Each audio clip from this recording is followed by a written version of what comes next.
ओम नमो भगवते वासुदेवाय। ओम नमो भगवते वासुदेवाय। ओम नमो भगवते वासुदेवाय। ओम अज्ञानतिमिरान्धस्य ज्ञानाञ्जनशलाकया चक्षुरुन्मीलितं येन तस्मै श्रीगुरवे नमः। श्रीचैतन्यमनोभीष्टं स्थापितं येन भूतले स्वयं रूपा कदा मह्यं तदा स्वावतन्तिहं। हे कृष्णा करुणा सिन्धो दीनबन्धो जगत्पते गोपेशा गोपिका कान्ता राधा कान्ता नमोऽस्तुते। तप्त कांचन गौरांगी राधे वृंदावनेश्वरी वृषभानुसुते देवी प्रणमामि हरिप्रिये। वाञ्छाकल्पतरुभ्यश्च कृपसिन्धुभ्येव च पतितानां पावनेभ्यो वैष्णवेभ्यो नमो नमः। नमो ओं विष्णुपादाय कृष्णप्रेष्ठाय भूतले श्रीमते भक्तिवेदान्तस्वामिनिति नामिने। नमस्ते सरस्वती देवी गौरवाणी प्रचारणे निर्विशेष शून्यवादी पाश्चात्य देशधारणे। जय श्री कृष्ण चैतन्य प्रभु नित्यानंद श्री अद्वैत गदाधर श्रीवासादि गौर भक्त वृंद। हरे कृष्णा कृष्ण कृष्णा हरे हरे हरे राम राम राम हरे हरे। सर्वं कृष्णार्पणमस्तु सर्वं कृष्णार्पणं सर्वं कृष्णार्पणं। हरे कृष्णा डियर डिवोटीज हरे कृष्णा। இன்னைக்கு நம்ம பார்க்க போறது என்ன அப்படின்னா டே 6 வரக்கூடிய யோகம், சந்நியாச யோகம், அல்லது இதை எப்படி சொல்லலாம் அப்படின்னு பாத்தீங்கன்னா அஷ்டாங்க யோகம்னு சொல்லலாம். ஓகேவா? அஷ்டாங்க யோகம் அப்படிங்கிறது என்ன அப்படின்னா நம்ம உடல்ல இருக்கக்கூடிய 8 அங்கங்களையும் நம்ம என்ன செய்யணும் அப்படின்னா கட்டுப்படுத்தி கண்ட்ரோல் பண்றது மூலமா தியானத்துல நம்மளோட மனசை நிறுத்தி நம்மளால என்ன செய்ய முடியும் அப்படின்னா பகவானை அறிய முடியும். இந்த யோக பயிற்சியை எப்படி பண்ணணும் அப்படிங்கறத சொல்லி தரவங்க யாரு அப்படின்னா இங்க அர்ஜுனனுக்கு பகவான் சொல்லி தராங்க. 5th சாப்டர்ல என்ன பார்த்தோம் அப்படின்னா கர்மயோகம் பார்த்தோம், ஞான யோகம் சொல்லி கொடுத்தாங்க, சாங்கியா யோகம் சொல்லி கொடுத்தாங்க. கர்ம யோகத்துல நம்ம வந்து புத்தியை எப்படி நம்ம வந்து புத்தியை நிலைநிறுத்தி புலன்களை அடக்குறது மூலமா எப்படி கர்மயோகம் பண்றது அப்படிங்கறத சொல்லி கொடுத்தாங்க. கிருஷ்ண உணர்வுல இருந்துகிட்டு கர்மயோகத்தை எப்படி பண்ணணும்னு சொல்லி கொடுத்தாங்க. இவ்வளவு விஷயங்கள் சொன்னாங்களா. இப்ப அதிலேயே அடுத்த கட்டம் என்ன அப்படின்னா அஷ்டாங்க யோக பயிற்சி. அது மூலமா என்ன செய்ய முடியும் அப்படின்னா பகவானை கிட்ட போக முடியும், முக்தி அடைய முடியும் அப்படிங்கிறது இங்க பகவான் சொல்ற விஷயம். சோ 5th சாப்டர்லயே ஒரு ஸ்லோகால வந்து அவங்க என்ன சொல்லியிருப்பாங்க அப்படின்னா நம்ம பிராணாயாம பயிற்சி மூலமா நம்மளுடைய புலன்களை கட்டுப்படுத்த முடியும். சரியா? நம்மளோட புலன்களை கட்டுப்படுத்தணும் அப்படின்னா மனசு கண்ட்ரோல் ஆகும். மனதை கண்ட்ரோல் பண்ணணும் அப்படின்னா மனது ஆட்டோமேட்டிக்கா கண்ட்ரோல் ஆணிச்சு அப்படின்னா நம்மளால பகவான் மேல மனதை நிலைநிறுத்த முடியும், முக்தி அடைய முடியும் அப்படின்னு 5th சாப்டர்லயே பகவான் ஸ்டார்ட் பண்ணிட்டாங்க. இப்ப 6th ஃபுல்லா சொல்ல போறாங்க அஷ்டாங்க யோக பயிற்சிகள் என்னென்ன, எதெல்லாம் பண்ணி அஷ்டாங்க யோக பயிற்சியில ஒரு யோகியானவன் நிலை பெற முடியும். சரியா? இது எல்லாத்தையும் சொல்லிட்டு இது பண்றது ரொம்ப சிரமம், ஆனா எது அதை விட ஈஸி அப்படின்னா பக்தி யோகம் பண்றது ரொம்ப ஈஸி அப்படிங்கறத சொல்லியிருப்பாங்க. அதை நம்ம இப்ப இன்னைக்கு சாப்டர்ல பார்க்க போறோம். ஹரே கிருஷ்ணா.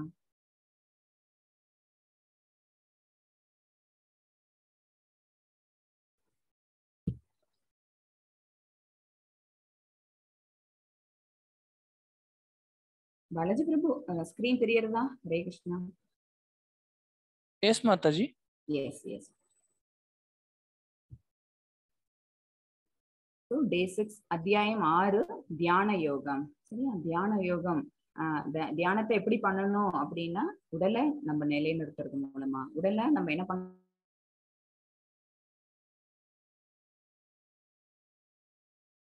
எப்படி பண்ணணும் அப்படின்னா நம்மளுடைய மனம்ங்கிறது வந்து ஒரு சமாதி நிலைக்கு சமாதி நிலையில மனசை உள்ள பார்த்தோம் அப்படின்னா பகவான் இதுல தெரிஞ்சுக்க போறது இந்த தியான யோகம். 6th சாப்டர்ல பகவான் சொல்லி கொடுக்கறது என்ன, தியானத்தின் மூலமா தியான பயிற்சி செய்யறது மூலமா தன்னை எப்படி அடைய முடியும் அப்படிங்கறதுதான் இதுல நம்ம பார்க்க போறோம். ஹரே கிருஷ்ணா.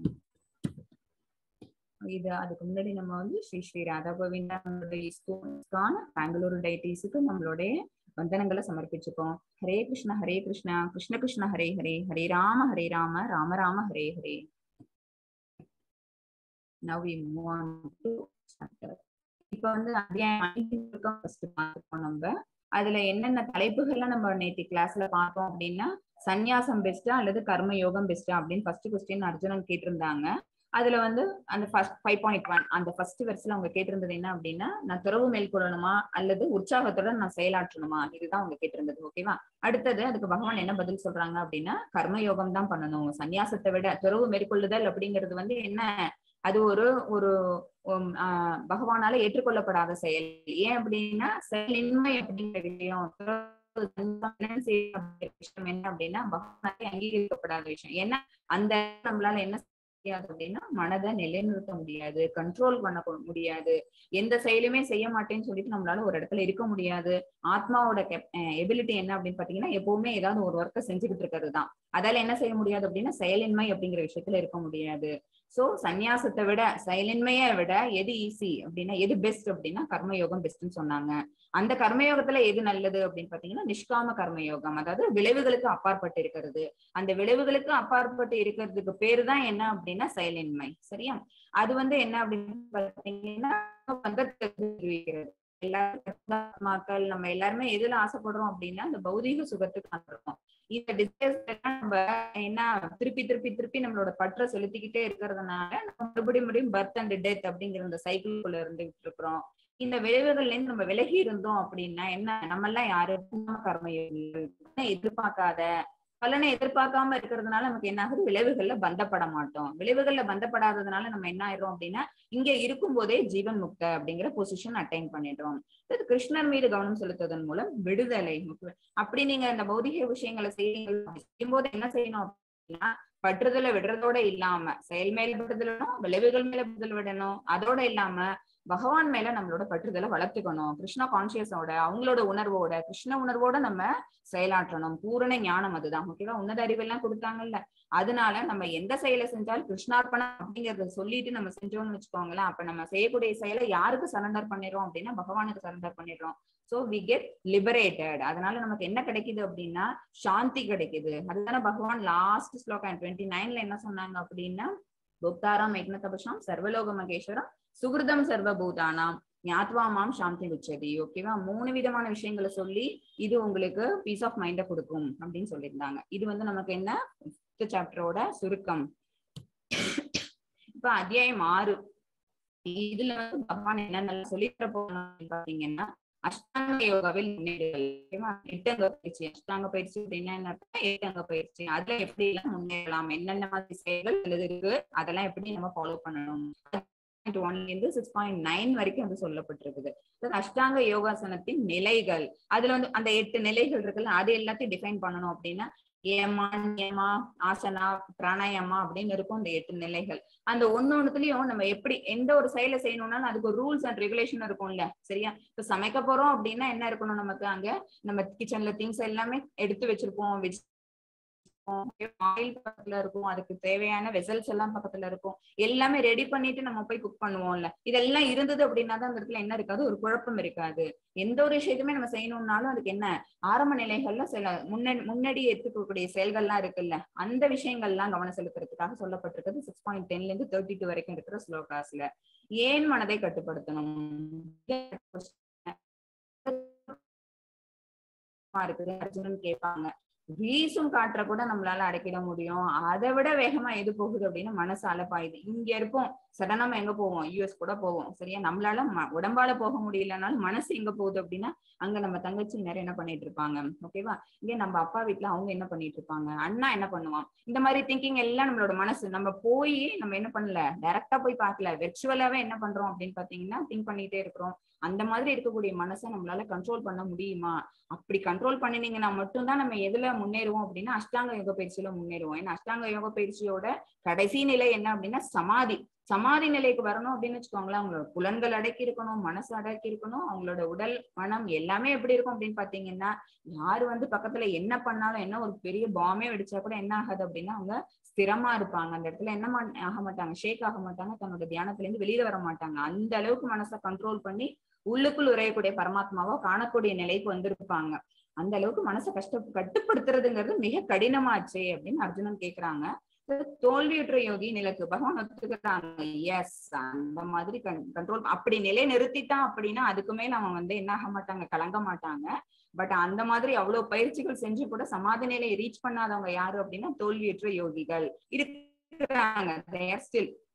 அவங்க அவங்களோட இலக்கு என்ன, அவங்க அதுக்கப்புறம் என்ன ஆவாங்க, அவ்வளவு பயிற்சிகள் அவ்வளவு தன்னோட வாழ்நாள்ல பல நாட்களை உபயோகப்படுத்தி பல காலங்கள் அதுக்காகவே செலவு பண்ணி என்ன செஞ்சிருப்பாங்க, அந்த நிலையை அவங்க ரீச் பண்ணிருப்பாங்க. பட் அந்த நிலையில உங்களுக்கு தோல்வின்னு வச்சுக்கோங்களேன், அவங்களோட நிலை என்ன, அப்ப அவங்களோட கோல் என்ன, ரீச் பண்ணணும்னு நினைச்ச கோல் கிடைக்கலன்னா செகண்டா வேற ஏதாவது ஒன்று கிடைக்கணும்ல, அது என்னன்னு கேக்குறாங்க. அது 6.37ல இருந்து 4.5 வரைக்கும் விளக்கப்பட்டிருக்கிறது. அடுத்தது பக்தி யோகி மிக உயர்ந்த யோகம். இது இந்த மாதிரி இவ்வளவு கஷ்டங்களுக்கு அப்புறமா இவ்வளவு செயல்களை செஞ்சு ஓகேவா, உடற்பயிற்சி தேவை, மனப்பயிற்சி தேவை, புலன்களை கண்ட்ரோல் பண்ணணும், இத்தனை விஷயங்களை செஞ்சு நம்ம வந்து அந்த யோகியானவன் வந்து தோல்வியுறவும் செய்யலாம், வெற்றி அடையவும் செய்யலாம். ஓகேவா, ரிசல்ட் என்ன அப்படின்னா 50-50 தான். அதை விட எது சுலபம் அப்படின்னு பகவான் கடைசியா சொல்லிடுறாங்க அப்படின்னா பக்தி யோகமே மிக உயர்ந்த யோகம். ஓகேவா, படிநிலைகள் இருக்குது, பகவானை ரீச் பண்றதுக்கான படிநிலைகள்ல இது ஒரு படிக்கட்டு தான். அஷ்டாங்க யோகாங்கிறது ஒரு படிக்கட்டு தான். பட் அதை விட சிம்பிளாவும் ஈஸியாவும் நம்மளால எப்படி போயிட முடியும் அப்படின்னா பக்தி யோகத்தை பயிற்சி பண்றது மூலமா. பக்தி யோகம் என்ன, டூயிங் டிவோஷனல் சர்வீஸ். ஓகேவா, அப்புறம் எப்பவுமே ஆல்வேஸ் திங்கிங் ஆஃப் கிருஷ்ணா, எது செய்யணும்னாலும் பகவானை முன்னிறுத்திட்டு நம்ம செய்யறது, அதுதான் பக்தி யோகம்ங்கிறது. இப்ப யோகா என்றால் என்ன? ஓகேவா, யோக பயிற்சி அப்படின்னா 2 விதமான பயிற்சி இருக்கு. ஒண்ணு மனசை கண்ட்ரோல் பண்றது, இந்த இது 6-7 சக்கராச சொல்லுவாங்கல்ல, அது வந்து மூலாதாரம், சுவாதிஷ்டானம், அந்த மாதிரி மணிப்பூரகம் அப்படின்னு ஒரு சக்கராவா சொல்லுவாங்கல்ல.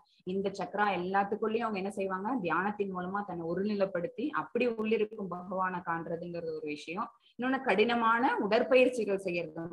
நம்ம உடற்பயிற்சிகள் பண்ணணும் அப்படின்னாலே அவங்க என்ன செஞ்சிருக்கணும், சென்சஸை கண்ட்ரோல் பண்ணிருக்கணும். ஓகேவா, சென்சஸ் கண்ட்ரோல் ஆயிருந்ததுன்னா தான் அவங்களோட உடல் அங்கங்கள் எல்லாம் என்ன பண்ணும் அப்படின்னு பாத்தீங்கன்னா அவங்களோட செய்யக்கூடிய உடற்பயிற்சிக்கு அவங்களுக்கு ஒத்துழைப்பு தரும். சரியா, சோ உடற்பயிற்சியை பிரதானமா முன்னிறுத்தி செய்யக்கூடிய யோக பயிற்சியா, அல்லது மனதை மட்டும் கட்டுப்படுத்தி மனதை மட்டும் தியானத்துல நிறுத்தி அது மூலமா பகவானை காண்றதா, எது யோகா அப்படின்னு இப்ப நமக்கு ஒரு கொஸ்டின் ரைஸ் ஆகுது. அப்ப இங்க நம்ம சொல்ல போறது வந்து எந்த விதமான யோகா, பகவான் சொன்னது எந்த விதமான யோகாங்கிறது இப்ப நமக்கு கொஸ்டின் வருது. அஷ்டாங்க யோகம், பகவான் சொன்னது என்ன அப்படின்னா அஷ்டாங்க யோக பயிற்சி சொன்னாங்க. 8 அங்க யோக பயிற்சி, அதாவது மனசையும் புலன்களையும் அடக்கிறதுக்கு தான் பகவான் சொல்லி கொடுத்தது. என்ன அப்படின்னா அஷ்டாங்க யோகம் என்ன, எதுக்காக அப்படின்னு பாத்தீங்கன்னா மனதை கண்ட்ரோல் பண்ணணும், அப்புறம் புலன்களை கண்ட்ரோல் பண்ணணும். இதுக்குதான் எது அப்படின்னா அஷ்டாங்க யோக பயிற்சி இந்த இடத்துல விளக்கப்பட்டது. அஷ்டாங்க யோக முறையை வந்து பகவான் சொன்னாலும் கூட ஃபைனலா என்ன சொல்லிடுறாங்க, கர்மயோகமே பெஸ்ட். அது என்ன, கர்மயோகம் வித் கிருஷ்ணா கான்சியஸ்னஸ், அது பெஸ்ட். அது பேரு தான் என்ன அப்படின்னா சிம்பிளா சொல்லிடலாம், கர்மயோகம் இன் கிருஷ்ணா கான்சியஸ்னஸ். அப்படிங்கறத நம்ம என்ன சொல்லிடலாம் அப்படின்னா பக்தி யோகம்னு சொல்லிடலாம். ஓகேவா, அப்படி ஞாபகம் வச்சுக்கோங்க. அஷ்டாங்க யோகத்தை விட, அஷ்டாங்க யோகத்தை சொல்லி கொடுத்ததும் பகவான் தான், அதை விட எது சிம்பிள், எது என்ன ரீச் பண்றதுக்கு வந்து ஈஸியான படிக்கட்டு அப்படின்னு பாத்தீங்க அப்படின்னா கர்மயோகம் வித் கிருஷ்ணா கான்சியஸ்னஸ், கிருஷ்ண உணர்வில் செயல்படுதல். சரியா, கிருஷ்ண உணர்வில் செயல்படுதல்ங்கிறது வந்து இந்த மாதிரி கடினமான பயிற்சிகள் செய்யறதை விட சிம்பிள்னு பகவானே சொல்றாங்க கடைசியா. இப்ப நம்ம உயிர்வாழிகள் எல்லாரும் யாரு அப்படின்னு பார்த்தோம்னு வச்சுக்கோங்களேன், பகவான்கிட்ட இருந்து பிரிஞ்சு வந்த அங்கங்கள், அவங்களோட அங்க பகுதி தான். பிராக்மெண்ட்ஸ் சொல்லியிருக்கோம் இல்ல ஏற்கனவே, அவங்களோட பார்ட் அண்ட் பார்சல் தான் நம்ம. அது சிம்பிளா சொன்ன போனா அவங்களோட பிரிஞ்சு வந்த சக்திகள் தான் நம்ம. அவங்களோட பிரிஞ்சு வந்து உயர் சக்தி. அவங்களுக்கு 3 விதமான சக்திகள் இருக்கு. உயர் சக்தி. ஓகேவா, அதாவது அவங்களோட அந்தரங்க சக்தி, பகிரங்க சக்தி, ததாசக்தி 3 இருக்குது. அதுல அந்த ததாசக்திங்கிறது என்ன அப்படின்னா மார்ஜினல் பொட்டன்சி, அதுதான் இந்த உயிர்வாழி. நம்ம ஆனா எப்படி அப்படின்னா அவங்களோட சுப்பீரியர் எனர்ஜியோட தான் எப்பவுமே பின்னி பிணைஞ்சிருப்போம். பட் நம்ம எங்க ஆயிடுறோம், இங்க வந்துடுறோமா, பௌதிக உலகத்துக்கு வந்துடுறோமா. சோ என்ன ஆயிடுறோம் அப்படின்னா அவங்கள்ட்ட இருந்து பிரிஞ்சு வந்த ஜடசக்தி இருக்கு பாத்தீங்களா, அந்த ஜடசக்திங்கிறது என்ன அப்படின்னா அவங்களோட கீழான சக்தின்னு அர்த்தம். ஓகேவா, ஒண்ணு சுப்பீரியர், இன்னொன்னு இன்ஃபீரியர். அந்த சுப்பீரியர் எனர்ஜிங்கிறது எப்பவுமே எங்க இருக்கும் அப்படின்னா ஆன்மீக தளத்துல இருக்கும். இன்ஃபீரியர் எனர்ஜி அப்படிங்கிறது என்ன அப்படின்னா பௌதிக உலகம் சம்பந்தப்பட்டதா இருக்கும், ஜடசக்திகள் அதெல்லாம் தான். ஓகேவா, நம்ம எல்லாம் யாரு அப்படின்னா பகவானோட மார்ஜினல்ல இருந்து வந்தவங்க. நம்ம எல்லாம் அவங்களோட குவாலிட்டிஸ் வச்சிருக்கிறோம், அவங்கள மாதிரியே ஃபீச்சர்ஸ் எல்லாம் நமக்கும் இருக்குது. பட் நம்ம எங்க வந்துடுறோம் அப்படின்னா we are fallible souls. அதனால நம்ம எல்லாரும் நம்ம எல்லாரும் என்ன ஆயிடுறோம் அப்படின்னு தவறி இங்க வந்துடுறோம். சரியா, ஆசைக்கு அடிபணிஞ்சு போய் நம்ம எல்லாம் என்ன வந்துடுறோம் அப்படின்னா பௌதிக இந்த செயல்களை செய்யறதுக்காக வரோம். இங்க வரும்போது நம்ம அந்த ஆன்மீக தளத்திலேயே நம்மளோட புலன்களையும் உணர்வையும் வச்சிருந்தோம்னு வச்சுக்கோங்களேன். உணர்வு முக்கியம், ஆத்ம உணர்வுங்கிறது முக்கியம். அந்த உணர்வு வந்து அந்த ஆன்மீக தளத்திலேயே ரீட்டைன் ஆயிட்டு இருந்துன்னு வச்சுக்கோங்களேன், நம்ம என்ன செய்ய மாட்டோம், இந்த ஜட அல்லது இந்த பௌதிக ஆசைகள்ல நம்ம வந்து பங்கு பெற மாட்டோம். ஆனா நம்ம என்ன செஞ்சிடறோம், அந்த உயர்ந்த சக்தியை மறந்துட்டு இந்த தாழ்ந்த ஜடசக்தியோட நம்ம பின்னி பிணைக்கப்பட்டுறோம். அதனால நம்மளோட செயல்கள் எல்லாம் என்ன ஆயிடுது அப்படின்னா பௌதிக செயல்கள் ஆயிடுது. சோ நம்ம யாருக்காக செய்யணும் அப்படின்னா பகவான்கிட்ட இருந்து நம்ம பிரிஞ்சு வந்திருக்கோங்கிறதுனால அவங்களுக்கு தான் நம்ம சேவை செய்யணும். பட் நம்ம என்ன செஞ்சுட்டு இருக்கிறோம், அவங்களுக்கு சேவை செய்யறதுக்கு பதிலா மாயாக்கு சேவை செஞ்சுட்டு இருக்கிறோம். ஓகேவா, அது ஆன்மீக தளத்துல இருந்ததுன்னா பகவான் சேவையா இருக்கும். பௌதிக தளத்துக்கு வந்துருச்சு அப்படின்னா அப்ப அந்த ஆத்மா யாருக்கு சேவை செய்வான்னா மாயாக்கு தான் சேவை செஞ்சுக்கிட்டு இருப்பான். ஓகேவா, ஏன் இந்த விஷயத்த நான் இப்ப இந்த இடத்துல சொல்றேன் அப்படின்னா நம்மளோட உடம்புல நம்மளோட பாடி பார்ட்ஸ் எல்லாம் என்ன பண்ணுது, நமக்கு தானே ஹெல்ப் பண்ணுது. என் கை இருக்குது, அது என் சாப்பாடு எடுத்து எனக்கு வாயில கொடுக்குது. ஓகேவா, என்னுடைய ஒரு உடல் அங்கங்களும் எனக்கான உதவியை தான் அது செஞ்சுக்கிட்டு இருக்குது. இப்ப பகவானோட அங்கங்கள் யாரு, நம்ம தானே. ஓகேவா? சோ நம்ம எல்லாரும் என்ன செஞ்சாகணும், we should satisfy him. பகவானை நம்ம திருப்திப்படுத்தி ஆகணும், பகவானை நம்ம சந்தோஷப்படுத்தி ஆகணும். எப்படி? By doing activities for him. அவங்களுக்கான விஷயங்களை செஞ்சு, அவங்களுக்கான விஷயங்கள் என்ன? டிவோஷனல் சர்வீஸ் தான். டிவோஷனல் சர்வீஸ் பக்தி தொண்டு செய்யறது மூலமா பகவானை திருப்திப்படுத்துறதுக்காக தான் நம்ம எல்லாரும் இங்க வந்திருக்கிறோம். ஆனா நம்ம என்ன செஞ்சுட்டோம், அவங்களோட அங்கங்களை வச்சுக்கிட்டு இருக்கிற நம்ம என்ன பண்ண மாட்டேங்கிறோம், அவங்கள திருப்திப்படுத்துற செயல்ல இருக்க மாட்டேங்கிறோம். நமக்கெல்லாம் உடல் அங்கங்கள் கொடுத்ததெல்லாம் யாரு அப்படின்னா பகவான் தான். ஏன்னா அவங்கள்ட்ட தான் பிரிஞ்சு வந்ததான் நம்ம. ஓகேவா? லிவிங் என்டிட்டிஸ் எல்லாருமே, உயிர்வாழிகள் எல்லாருமே என்ன அப்படின்னா கடவுளுடைய அம்சங்கள். அப்ப பகவானுடைய அம்சமா இருக்கிற நம்ம யாருக்கு சேவை செய்யணும்னா பகவானுக்கு தான் சேவை செய்யணும். ஏன்னா என்னுடைய கை என்னுடைய அம்சம். ஓகேவா? என்கிட்ட இருக்கிறது அது எனக்கு தானே சேவை செய்யுது. அந்த மாதிரி நம்மளும் என்ன செய்யணும் அப்படின்னா பகவானுக்கு தான் சேவை செய்யணும். இந்த இடத்துல நான் ஒரு குறிப்பிட விரும்புறேன். சைத்தன்ய மகாபிரபு இருக்காங்கல்ல, அவங்க எழுதினது என்ன அப்படின்னா சிக்ஷாஷ்டகம் 8 பாடல்கள் உள்ள ஒரு தொகுப்பு தான் அவங்க எழுதியிருக்கிறாங்க. அதுல ஒரு ஸ்லோகால சொல்லியிருப்பாங்க, நதனம் ந ஜனம் ந சுந்தரி அப்படின்னு சொல்லிட்டு ஒரு ஸ்லோகால சொல்லியிருப்பாங்க. என்ன அப்படின்னா பரமபுருஷ பகவானை பார்த்து அவங்க வேண்டிக்கிறாங்களாம், எனக்கு அவங்களுக்கு ஃபாலோயர்ஸ் ஜாஸ்தி, அவங்க எல்லாரையும் ஃபாலோ பண்றவங்க, அவங்க தான் 22nd குரு ஆஃப் இஸ்கான். ஓகேவா? இந்த சீத பரம்பரையில அவங்க தான் 22வது குரு ஆச்சரியாவா இருக்கவங்க இருந்தவங்க. அவங்க என்ன சொல்லியிருக்கிறாங்க அப்படின்னா, எனக்கு பொருள் வேண்டாம், அப்புறம் எனக்கு அழகான ஒரு பெண் வேண்டாம் உறவு கொள்றதுக்கு, அப்புறம் என்ன ஃபாலோ பண்ணக்கூடிய ஃபாலோவர்ஸ் யாருமே வேண்டாம், நான் சொல்றதை யாரும் கேட்கணும் அப்படிங்கிற எண்ணம். ஏன்னா பொதுவா ஜட உலகத்துல இதெல்லாம் தான் நம்ம தேவைன்னு நினைச்சிட்டு இருக்கோம். பொருள் வேணும், அழகான பெண் வேணும், அப்புறம் நான் சொல்றதை கேட்கறதுக்கு ஒரு 10 பேர் வேணும். இதுதானே பொதுவா எல்லாருமே யோசிப்போம். ஓகேவா? இது எதுவுமே வேணாம். அப்ப என்ன வேணும் அப்படின்னா, எத்தனை ஜென்மா எடுத்தாலும் நான் என்ன பண்ணணும், உனக்கே சேவை பண்ணணும். டிவோஷன் சர்வீஸ் எப்பவுமே விடாம மறக்காம உன்னையே நினைச்சிட்டு இருக்கணும், அந்த வரம் தா அப்படின்னு சைத்தன்ய மகாபிரபு கேட்டிருப்பாங்க. அவ்வளவு பெரிய எலிவேட்டட் சோல் அவங்க பகவானோட இன்கார்னேஷன் அப்படின்னு தான் சொல்லப்படுது. அவங்க என்ன கேட்டிருக்கிறாங்க அப்படின்னா, பகவான சதாசர்வ காலமும் நினைக்கணும், தன்னுடைய உடல் அங்கங்களை வச்சு பகவானுக்கு தான் சேவை செய்யணும்னு நினைக்கிறாங்க. சோ நம்ம எல்லாமே என்ன பண்ணணும் அப்படின்னா, நமக்கு இந்த அங்கங்களை கொடுத்திருக்கக்கூடிய பகவானுக்கு நம்ம திருப்பி அவங்கள திருப்திப்படுத்துறதுக்கான செயல்களை நம்ம செய்யணும். சரியா? சுய இன்பம் இருக்கக்கூடாது. அதாவது பௌதிக செயல்கள் அப்படிங்கிறது என்ன அப்படின்னா சுய இன்பத்தை தரக்கூடியது. சுய இன்பம் இருக்கக்கூடாது. சுய இன்பம் இருந்துன்னு வச்சுக்கோங்களேன், பகவான் திருப்தி அடைய மாட்டாங்க. சோ நம்ம என்ன பண்ணணும் அப்படின்னா, செயலை செய்யணும், செய்யக்கூடிய செயல் பக்தி செயலா இருக்கணும். இப்ப இதுதான் அஷ்டாங்க யோக பயிற்சி. 8 அங்கங்கள் இருக்கு பாருங்க. யமால ஸ்டார்ட் ஆகுது. யமம், நியமம், ஆசனம், பிராணாயாமம், பிரத்யாகாரம், தாரணை, தியானம் அண்ட் சமாதி. ஓகேவா? யமம் அப்படின்னா என்ன அர்த்தம் அப்படின்னா வெளிப்புற பண்புகள்.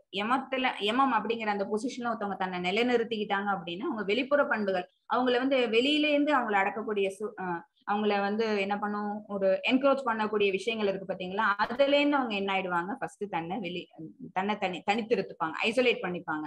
அடுத்தது உட்புற பண்புகள், உள்ளனேந்து தன்னை எதெல்லாம் கண்ட்ரோல் பண்ணுதோ, தன்னை இந்த பக்கம் பாரு, அங்க கேளு, இத பேசு அப்படின்னு சொல்லக்கூடிய உட்புற பண்புகள் இருக்கு பாத்தீங்களா, அதுல இருந்து தன்னை ஐசோலேட் பண்ணிப்பாங்க. ஓகேவா? ஆசனம் எப்படி உட்காரணும், சரியா, அதெல்லாம் குறிப்பிடப்பட்டிருக்கு. இதெல்லாம் பகவான் சொன்ன ட்ரெஸ்ஸஸ்ல வரக்கூடியது. அடுத்தது பிராணாயாமம், மூச்சு பயிற்சி எப்படி பண்ணணும். தென் பிரத்யாகாரம், புலன்களை எப்படி அடக்கணும். சரியா? தாரணைங்கிறது என்ன அப்படின்னா கவனத்தை ஒருமித்தல், போக்கஸ்டா இருக்கணும், கான்சென்ட்ரேட்டடா இருக்கணும். தியான நிலையை உட்கொணர்தல், உள்ளுக்குள்ள பகவான் உரையிறாங்க அப்படிங்கிற அந்த எண்ணத்தை கொண்டு வரணும்.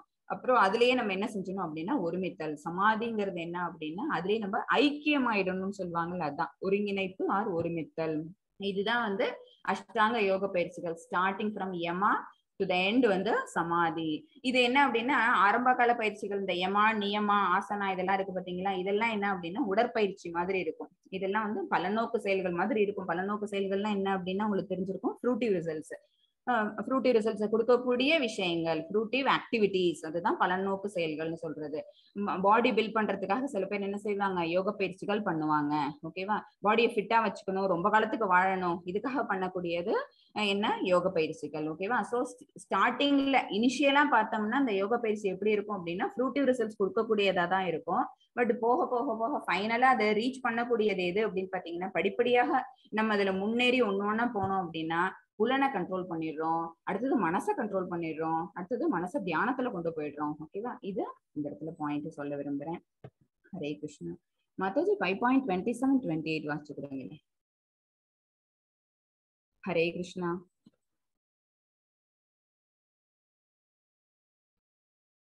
ஹரே கிருஷ்ணா. மியூட். ஓகே மாதாஜி. ஓம் ஸ்ரீ கிருஷ்ண பரபிரம்மணே நமக.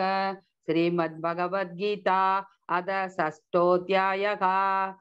தியான யோககா ஸ்பர்ஷான் குருத்வா பகிர்வாக்யாம் சக்ஷுஷைவாத்தரே ப்ருவோகு பிராணாபானௌ சமௌ கிருத்வா நாஷாப்யத்தர சாரிணௌ யதேந்திரிய மனோ புத்திர் முனிர்மோக்ஷ பராயணக விகதேச்ச பய க்ரோதோ யசதா முக்த ஏவஷ.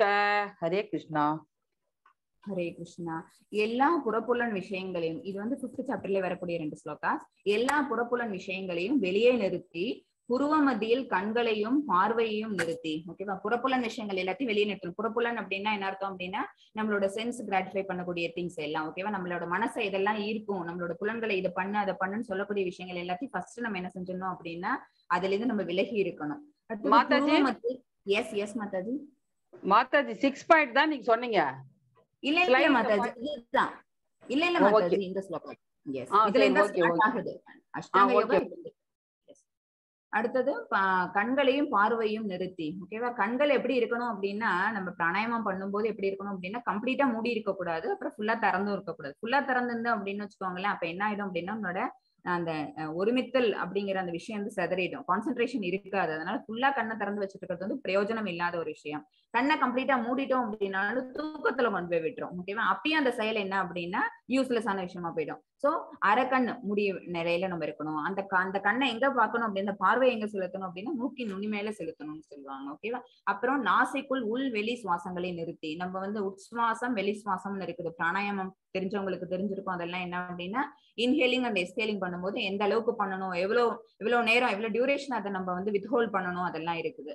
அடுத்தது இதெல்லாம் பண்ணிட்டு அப்புறம் மனம், புலன்கள், அறிவு, ஓகேவா? மனம், புத்தி அண்ட் புலன்கள், ஓகேவா? இது எல்லாத்தையும் என்ன பண்ணுவாங்க அப்படின்னா கண்ட்ரோல் பண்ணுவாங்க. அப்படி கட்டுப்படுத்தக்கூடிய முக்தியை விரும்பும் ஆன்மீகவாதி. இது எல்லாத்தையும் யாரு கண்ட்ரோல் பண்ணுவாங்க அப்படின்னா முக்தியை விரும்பக்கூடிய ஆத்மா, ஓகேவா? அவங்களுக்கு எதுல இருந்து விடுபடுறார்கள் அப்படின்னா ஆசை, பயம், கோபம் இவற்றிலிருந்து விடுபடுகிறான், ஓகேவா? ஆசை இருக்காது, பௌதிக ஆசை இருக்காது கம்ப்ளீட்டா. ஏன்? புலன்கள் கண்ட்ரோல் ஆயிடுச்சு. புலன் கண்ட்ரோல் ஆனதுனால மனம் எதையும் விரும்ப போறது இல்ல. சோ பௌதிக ஆசை, டிசையர் அப்படிங்கிறதுக்கு அந்த இடத்துல வாய்ப்பே இல்லாம போயிடுச்சு. ஆசை இல்லைன்னு வச்சுக்கோங்களேன், அப்ப அந்த செயலை செய்யணுங்கிற எண்ணம் இருக்காது. செயலை செஞ்சாதானே அந்த செயலோட விளைவு எப்படி இருக்குங்கிற ஒரு பயம் இருக்கும். சோ நோ பயம் அந்த இடத்துல. அப்ப அந்த செயல் சரியா நிறைவேறல, செயல் சரியா செய்யப்படல அப்படின்னு நமக்கு என்ன வரும்? கோபம் வரும். அப்ப செயலேங்கிறது செய்யலன்னு வச்சுக்கோங்களேன், ஆசை இல்ல, பயம் இல்ல, கோபம் இல்ல. அப்ப இவற்றிலிருந்து சுத்தமாக விடுபடுகிறான். எப்போதும் இந்நிலையில் இருப்பவன் நிச்சயமாக முக்தி அடைந்தவனே, ஓகேவா? பொதுவா நம்ம எல்லாரும் எப்படி இருக்கோம்? பௌதிகவாதியா இருக்கும். நம்மள நித்தியபத்தான்னு சொல்லுவாங்க. நித்தியபத்தான என்ன? எப்பவுமே கண்டிஷன்டு சோல்ஸ். எதுக்கு கண்டிஷன் ஆயிருக்கும்? முக்குணங்களுக்கு கண்டிஷன் ஆயிருக்கும். அதனால நமக்கு என்ன இருக்கு? ஆசை இருக்கு, பயம் இருக்கு, கோபம் இருக்கு, ஓகேவா? நித்தியபத்தாவா இருக்கிறவங்க என்ன ஆயிராங்க? ஆன்மீகவாதி ஆகும் போது ஜீவன் முக்தவா ஆயிடுறாங்க. பௌதிக வாழ்க்கையில வாழும் போதே கூட அவங்க என்ன ஆயிடுறாங்க? பௌதிக வாழ்க்கைக்கு அப்பாற்பட்ட ஒரு வாழ்க்கையை வாழ்ந்துட்டு இருக்கிறாங்க, ஜீவன் முக்த. நேற்று சொன்னோம்னா அந்த டேர்ம், ஓகேவா? சோ நித்தியபத்தாவா இருக்கிறவங்க என்னவா டிரான்ஸ்பர் ஆயிடுறாங்க அப்படின்னா ஜீவன் முக்த அப்படிங்கிற ஸ்டேஜுக்கு போயிடுறாங்க. இது பகவான் சொல்லியிருக்காங்க. மாதாஜி 6.6. ஹரே கிருஷ்ணா. ஹரே கிருஷ்ணா மாதாஜி. பந்தோர் ஆத்மா. ஹரே கிருஷ்ணா மாதாஜி. பந்தோர் ஆத்மாத்மனஸ்தஸ்ய ஏனாத்மைவாத்மனா ஜிதக அனாத்மனஸ்து சத்ருத்வே வர்த்தோதாத்மைவ சத்ருவதே. ஹரே கிருஷ்ணா. மனதை வென்றவனுக்கு மனமே சிறந்த நண்பனாகும், ஆனால் அவ்வாறு செய்ய தவறியவனுக்கும் அதுவே மிகப்பெரிய விரோதியாகும், ஓகேவா? ஃபர்ஸ்ட் நம்ம என்ன பண்ணணும் அப்படின்னா புலன்களை கண்ட்ரோல் பண்ணும்போது மனமும் சேர்ந்து கண்ட்ரோல் ஆகணும், ஓகேவா? ஆனா மனம் என்ன பண்ணுது? நம்மள அங்கேயும் பிடிச்சி இழுக்கும், ஓகேவா? சோ மனதை வெல்றது அப்படிங்கிறது ரொம்ப முக்கியமான விஷயம். அப்படி மனதை வென்றுட்டாதான் என்ன ஆகுது? அந்த புத்தி வந்து நல்ல செயல்ல ஆத்மாவை கொண்டு போகும். ஏன்னா ஆத்மா அண்டு அந்த புத்தி அப்படிங்கிறது வந்து அண்டை வீட்டுக்காரன் நம்ம படிச்சுட்டோம், ஓகேவா? சோ மனம் சொல்ற மாதிரிதான் புத்தி கேக்குது. அப்படிங்கும் போது மனத்தை நம்ம முதல்ல வென்றாகணும். அப்பதான் வந்து ஆன்மீக செயல்களை செய்வோம். அப்ப அந்த ஆத்மா வந்து நல்ல ஆத்மா, ஓகேவா? நல்ல செயல்களை செய்யக்கூடிய கிருஷ்ண உணர்வுடைய ஆத்மாவா இருக்கும். அப்படி இல்லைன்னா நேர் ஆப்போசிட் தான், ஓகேவா? இந்த இடத்துல உங்களுக்கு ஒரு கதை சொல்றேன் பாருங்க. ஒரு ஊர்ல வந்து ஒரு பிராமின், அந்த பிராமின் குடியிருக்கிற அதே இடத்துல வந்து இன்னொரு பிராஸ்டியூட் வந்து குடியிருக்கிறாங்க. அந்த பிராமணா செய்யக்கூடிய விஷயங்கள் எல்லாமே என்ன அப்படின்னா வேதால என்ன சொல்லப்பட்டிருக்குதோ அந்த ரெகுலேஷன்ஸை ஃபாலோ பண்ணி அவங்க எல்லா விஷயமும் செஞ்சுட்டு இருக்காங்க. யாகங்கள் பண்ணுவாங்க, ஹோமங்கள் பண்ணுவாங்க. அவங்களோட கல்ச்சர்ல என்னெல்லாம் இருக்குதோ அது எல்லாத்தையுமே அவங்க வந்து கம்ப்ளீட்டா பிராமணிக்கல் குவாலிட்டிஸ் ஃபுல்லா நிறைஞ்சவங்க அவங்க, ஓகேவா? தானம் கொடுக்கணுமா கொடுப்பாங்க. அவங்களுக்கு தேடிட்டு யார் வந்தாலும் அவங்களுக்கு என்ன தானம் கொடுக்கணுமோ அது எல்லாத்தையும் செய்வாங்க. பட் அவங்க கிட்ட இருந்த ஒரு விஷயம் என்ன அப்படின்னு பாத்தீங்கன்னா, நான் செய்யறேன், நான் கொடுக்குறேன் அப்படிங்கிற ஒரு எண்ணம். அவங்களோட குணம் எப்படி இருக்கு அப்படின்னு பாத்தீங்கன்னா, சத்துவ குணத்துல நிலை பெறல. அவங்களோட மனது வந்து சத்துவ நிலையில நிலை பெறாம, நான் இதை செய்யறேன், நான் இதை கொடுக்குறேன் அப்படின்னு தன்னை பத்தின ஒரு அகங்காரத்துல இருக்கிறாங்க. ஓகேவா? செய்யறது எல்லாமே நல்ல காரியங்கள் தான். பட் அவங்களோட மனம் எதுல நிலை பெறல அப்படின்னு பாத்தீங்கன்னா, சத்துவ குணத்துல நிலை பெறாம இருக்குது. அதோட இல்லாம அவங்க இன்னொன்னு என்ன நினைச்சாங்க, ஆஹா நம்ம இவ்வளவு செயல்களை இந்த அளவுக்கு செஞ்சுட்டு இருக்கோம், எல்லாருக்கும் பலன் கொடுக்கக்கூடிய விஷயங்களை நம்ம பண்றோம். பட் நம்ம எதிரில குடியிருக்கிறவங்க அந்த ப்ராஸ்டியூட் வந்து என்ன மாதிரி தொழில் பண்றாங்க பாரு, இப்படி ஒரு ஜென்மா கூட இருக்காங்களே அப்படின்னு சதா சர்வ காலமும் இவங்க எந்த விஷயங்களை செஞ்சாங்கன்னாலும் இவங்களோட மனசு வந்து இதுல ஈடுபடாம அந்த அவங்க செய்யக்கூடிய செயலை வந்து மனசுக்குள்ள என்ன பண்ணிக்கிட்டே இருப்பாங்க, அதை கிரிட்டிசைஸ் பண்ணிக்கிட்டே இருப்பாங்க. ஓகேவா? இவங்களோட குவாலிட்டி இது. அந்த எதிரில இருக்காங்களே ப்ராஸ்டியூட், அவங்க என்ன செய்வாங்க, அவங்க வீட்டுக்கு பல பேர் வருவாங்க போவாங்க. ஏன்னா அவங்களோட பிசினஸ் அது. அந்த மாதிரி பண்ணும்போது அவங்க என்ன நினைப்பாங்க, ஆஹா நம்ம இந்த காலத்துல வந்து இப்படி ஒரு குலத்துல நம்ம பிறந்துட்டோம், இந்த மாதிரி ஒரு தொழில் செய்யக்கூடிய ஒரு நிலைமை நமக்கு இப்ப இருக்குது. ஆனா இதுவே வந்து எதிரில இருக்கிறாங்களே இந்த பிராமணா, அவங்க வந்து எந்த அளவுக்கு வேதாங்கள்லாம் படிச்சவங்க, வேதிக் ஸ்கிரிப்சர்ஸ்ல சொல்லப்பட்டிருக்கிற எல்லா விஷயங்களும் செஞ்சுட்டு இருக்கிறாங்க. எவ்வளவு பேருக்கு யாகங்கள் ஹோமங்கள் எல்லாம் பண்ணி வச்சுட்டு இருக்கிறாங்க, எவ்வளவு பேருக்கு எவ்வளவு தானங்கள் எல்லாம் கொடுக்குறாங்க. நம்ம கொடுத்தோம்னா கூட யாரும் வந்து வாங்க மாட்டேங்கிறாங்க, ஏன்னா நீ இழிகுலத்தை சேர்ந்தவ அப்படிங்கிற மாதிரி நம்ம சொல்றாங்க அப்படின்னு சொல்லிட்டு அவங்க பண்ணக்கூடிய வேலைகள் என்னவோ அந்த விஷயங்க தான் பண்றாங்களோ தவிர, அவங்களோட மனசு எதுல நிலை பெற்றிருக்கு அப்படின்னு பாத்தீங்கன்னா, ஒரு உயர்ந்த எண்ணத்துல, ஆஹா நம்மளால அந்த மாதிரி இருக்க முடியலையே, சத்துவ குணத்துல ஒரு தூய்மையான குணத்துல அவங்களோட உணர்வு எப்பவுமே அப்படி எப்படி இருக்குன்னு அந்த சத்துவம் அந்த குணம் தான் மேலோங்கி இருக்குது. இங்கே இவர் செய்யறது எல்லாமே நல்ல காரியங்கள், பட் மனசு எப்படி இல்ல, அந்த உணர்வு நல்ல உணர்வா இல்ல. பகவான் சொன்னாங்கல்ல, யோகியாவே இருந்தாலும் கூட பல பல நல்ல நல்ல செயல்களை செஞ்சாலுமே கூட அவங்க எல்லாம் என்னவாகணும்னு இல்ல, பகவானுக்கு பிடித்தமானவர்களா ஆகணுங்கிற அவசியம் இல்லை. எப்ப அவன் செய்யக்கூடிய செயல்களை வந்து கிருஷ்ண உணர்வோட செஞ்சா மட்டும்தான் பகவானுக்கு பிடித்தமானவன். ஓகேவா? இதுவே கல்ச்சர்டா இருக்கணும்னு அவசியம் கிடையாது, படிச்சிருக்கணும்னு அவசியம் கிடையாது, அவன் ரூல்ஸ் அண்ட் ரெகுலேஷன்ஸை ஃபாலோ பண்றானான்னு அவசியம் கிடையாது. பட் அவன் செய்யக்கூடிய செயல் வந்து பகவானுக்கு இஷ்டமான செயலா இருந்துன்னு வச்சுக்கோங்களேன், அல்லது அவனோட உணர்வுங்கிறது தூய்மையா இருந்தது, அவனோட மனம் வந்து சத்துவகுணத்துல நிலை பெற்றிருந்தது அப்படின்னா அது பகவானுக்கு பிடிச்சமானது. ஓகேவா? சோ இந்த 2 பேருமே இறக்கும் காலம்னு வந்தது. 2 பேருக்குமே வந்து விஷ்ணு தூதா அப்புறம் யம தூதா 2 பேரும் வராங்க. பிராமணா நினைச்சிட்டு இருக்கிறாங்க, வரக்கூடிய விஷ்ணு தூதா நம்மள பார்த்து வருவாங்க, நம்மள அங்க வைகுண்ட லோகத்துக்கு கூட்டிட்டு போவாங்கன்னு. அப்படிதான் நடக்கும்னு ப்ராஸ்டியூட் அவங்களும் நினைக்கிறாங்க. பட் என்ன நடந்துச்சு அப்படின்னா ஆப்போசிட்டா நடக்குது. பிராமணா வீட்டுக்கு யாரு வந்தா அப்படின்னா யம தூதர்கள் வந்தாங்க. ப்ராஸ்டியூட் வீட்டுக்கு யாரு வந்தாங்க அப்படின்னா விஷ்ணு தூதர்கள் வந்தாங்க. பிராமணருக்கு பயங்கர கோவம் வந்துருச்சு, என்னது நான் எவ்வளவு நல்ல காரியம், இது அட்ரஸ் மாதிரி வந்திருக்கிறீங்க, போங்க அங்க அப்படிங்கிற மாதிரி சொல்றாரு. ஏன்னா அவர் என்ன செஞ்சிருக்கோம், நம்ம இவ்வளவு நாள் இவ்வளவு நல்ல காரியங்கள் பண்ணிட்டு இருக்கிறோம், இவ்வளவு புண்ணிய காரியம் எல்லாம் பண்ணிருக்கோம், அதனால நிச்சயமா நமக்கு வந்து சொர்க்கம் தான் கிடைக்கும், நிச்சயமா வைகுண்டம் தான் கிடைக்கும் அப்படிங்கிற ஒரு எண்ணத்தோட. ஆனா அந்த தானமோ தவமோ எது நம்ம செஞ்சோம்னாலும் என்ன செய்யக்கூடாது, நான் தான் செஞ்சேன் அப்படிங்கிற அந்த ஒரு எண்ணம், அந்த அகங்காரத்தோட நம்ம செய்யக்கூடாது. அது என்ன அப்படின்னா தமோ குணத்துக்கான நேச்சர் அது. சரியா? பின்னாடி பார்ப்போம் நம்ம 15-16 சாப்டர்ஸ் எல்லாம் 16-17 சாப்டர்ஸ் எல்லாம் பார்ப்போம். நம்ம என்ன அப்படின்னா நம்ம செய்யக்கூடிய செயல்கள், நம்ம செய்யக்கூடிய தவமா இருக்கட்டும் தானமா இருக்கட்டும், எதுவுமே என்ன அடுத்தவங்களுக்கு வந்து நம்ம கொடுக்குறோம் அப்படின்னா அதை வந்து பப்ளிசிட்டி பண்ணிட்டு செய்யணுங்கிற அவசியம் கிடையாது, அப்படி கொடுக்கவும் கூடாது. ஓகேவா? அப்படி இருந்தாங்கன்னா அவங்க வந்து சத்துவகுணத்துல நிலை பெறலன்னு அர்த்தம். இவர் என்ன நினைச்சிட்டு, நம்ம எல்லாம் செஞ்சுட்டோம், சோ நமக்கு தான் வந்து விஷ்ணு தூதர் வருவாங்க அப்படின்னு நினைச்சிட்டு இருக்காங்க. பார்த்தா மாறி வந்தோன்னு இங்க கேக்குறாங்க. அப்ப அவங்க விளக்கம் கொடுக்குறாங்க, இல்ல நீ எந்த மாதிரியான காரியம் செஞ்சாலும் அதுல என்ன இல்ல, கிருஷ்ண உணர்வுங்கிறது இல்ல. சரியா? ஒரு பக்தன் எந்த மாதிரி செயலை செய்யணுமோ நீ அப்படி செய்யல. ஆனா அவங்க என்ன பண்ணிருந்தாங்க அப்படின்னா, வைகுண்டத்துல இருந்து வந்திருக்கக்கூடிய விஷ்ணு தூதர்கள் அந்த வீட்டுக்கு போனாங்கல்ல, அவங்க என்ன செஞ்சாங்க அப்படின்னா, அவங்க செஞ்ச செயல் வந்து அவங்களுக்கு அவங்களோட மனசுக்கு ஒப்பி அவங்க செய்யல. ஆனாலும் அவங்களுடைய வருமானத்திற்காக அவங்க பண்ணினாலும் கூட அவங்களோட மனசு எதுல இருந்தது அப்படின்னா பூர்ண கிருஷ்ண உணர்வுல இருந்தது. அந்த செயல் மேல பற்றே இல்லாம அவங்க செஞ்சாங்க. சரியா? அதனால அவங்க என்ன பண்ணாங்க அப்படின்னா அதோட விளைவு அவங்க எதிர்பார்க்கல. இன்னொன்னு அவங்களோட உணர்வு எப்பவுமே எப்படி இருந்ததுன்னா தூய்மையா இருந்தது.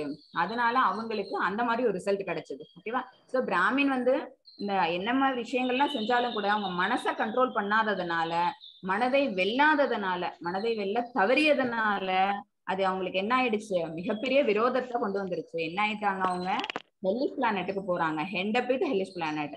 இதுவே ப்ராஸ்டியூட் அவங்க அந்த தொழிலை செஞ்சாலும் கூட அவங்க என்ன செஞ்சிருக்கிறாங்க, மனசை வந்து தூய்மையான உணர்வுல நிலைநிறுத்தி இருந்ததுனால, மனசை வென்றதுனால அவங்களுக்கு வந்து என்ன நடந்தது அப்படின்னா அவங்க வந்து ஸ்வர்கலோகம் வைகுண்டம் அந்த மாதிரி ஒரு ஹெவன்லி பிளானட்டுக்கு அவங்க போனாங்க. ஓகேவா?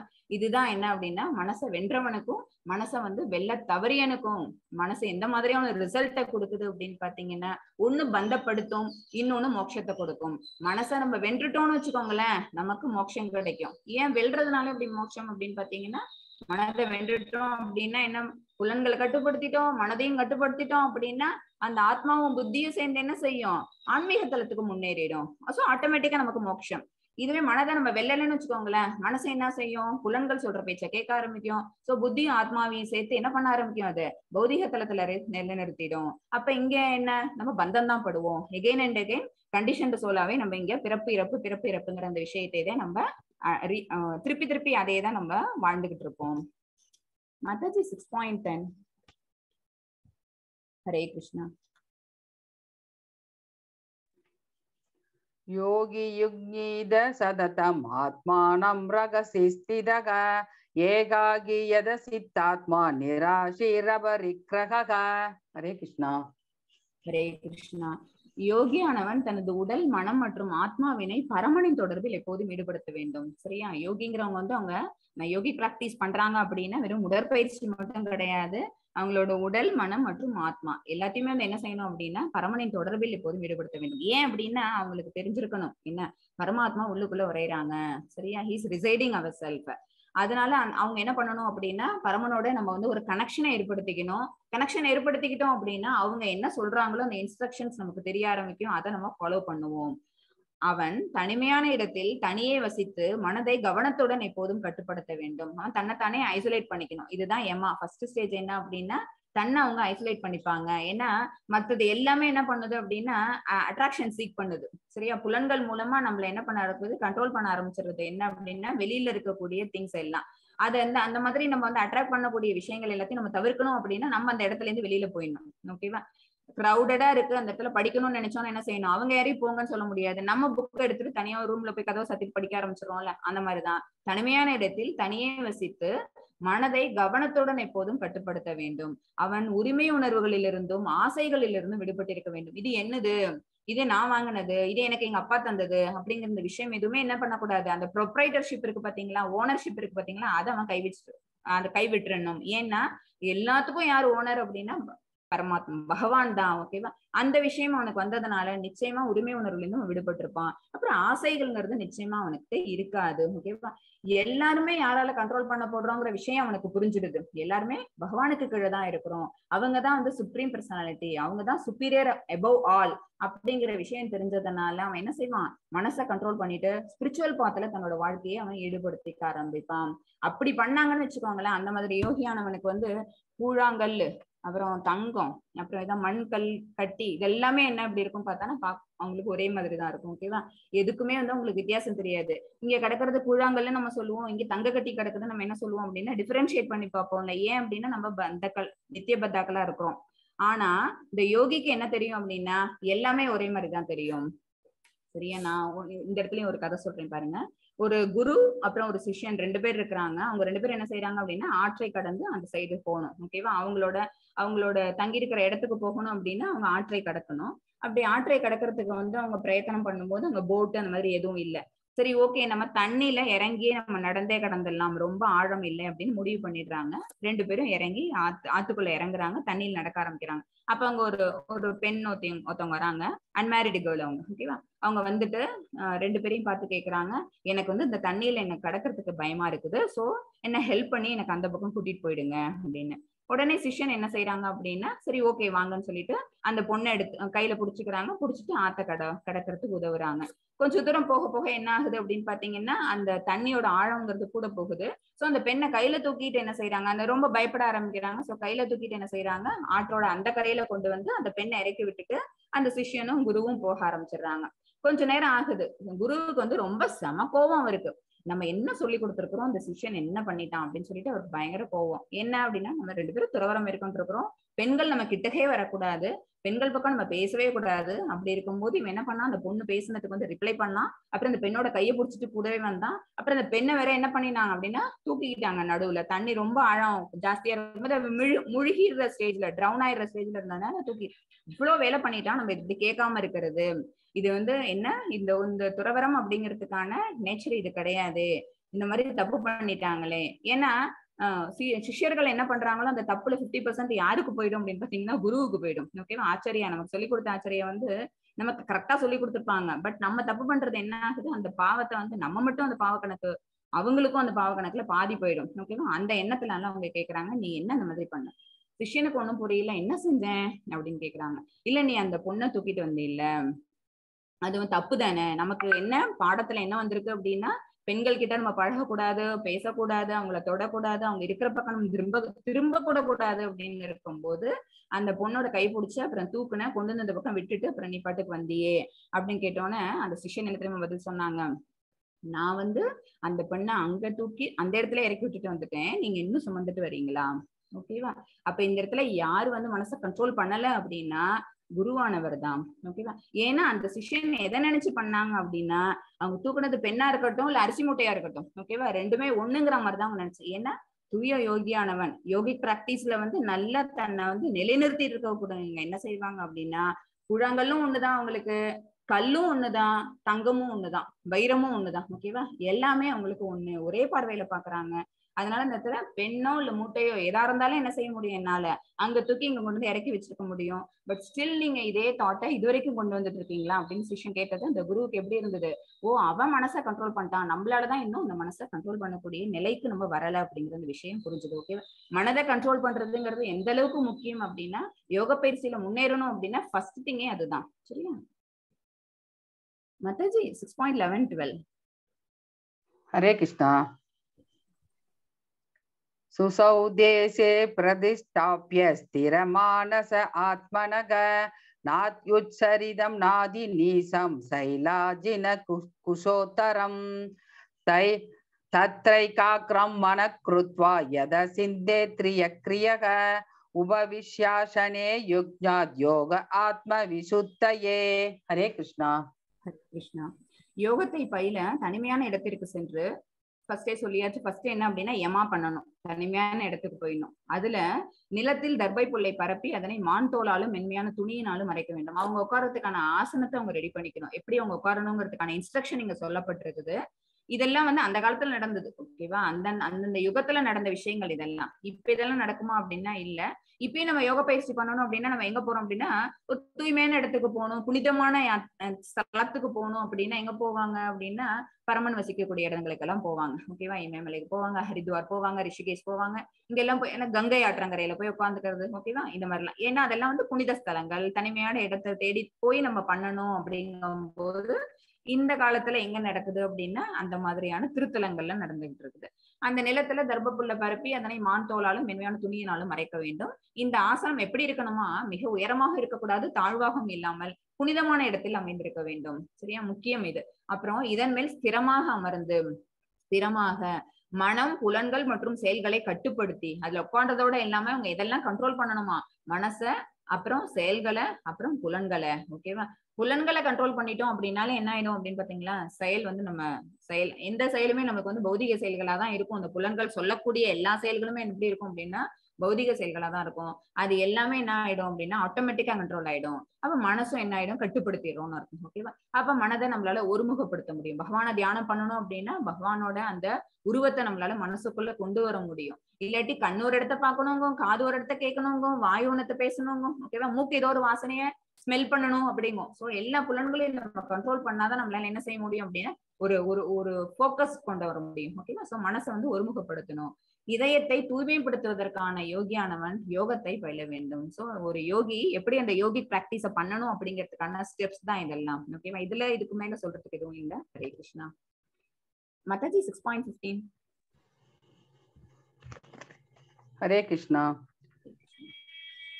யுக்ஞன்னேவம் சதாத்மானம் யோகி நியத மானசக சாந்திம் நிர்வாண பரமாம் மத்சம்ஸ்தாம் அதிகச்சதி. ஹரே கிருஷ்ணா. இவ்வாறாக உடல், மனம் மற்றும் செயல்களை இடையராது கட்டுப்படுத்த பழகிய யோகி. ஓகேவா? இப்ப யோகி பிராக்டிஸ் அவங்களுக்கு புரிஞ்சிச்சு. எம்மா பண்ணணும், நியமா பண்ணணும், அப்புறம் ஆசனா பண்ணணும். அப்ப இதெல்லாம் பண்ணணும் அப்படின்னா இதெல்லாம் கண்ட்ரோல் ஆயிருக்கணும் அப்படின்னா உடல், மனம், அப்புறம் செயல்கள் இதெல்லாம் வந்து கண்ட்ரோல் ஆயிருக்கணும். தனது ஒழுங்குபடுத்தப்பட்ட மனதோட, அப்ப என்ன, மனம் கண்ட்ரோல் ஆயிடுச்சுனால என்ன அர்த்தம், மனம் ரெகுலேட்டட் ஆயிடுச்சுன்னு அர்த்தம். அப்ப பௌதிக வாழ்வை கலைந்து இறைவனின் திருநாட்டை அடைகிறான். இதுவே வந்து பாதி ப்ராசஸ் வந்த உடனே நம்மளால என்ன செஞ்சிட முடியுது அப்படின்னா பகவானோட லோகத்தை எட்டி பாக்குற அளவுக்கு நமக்கு ஒரு ஞானம் கிடைச்சிருது.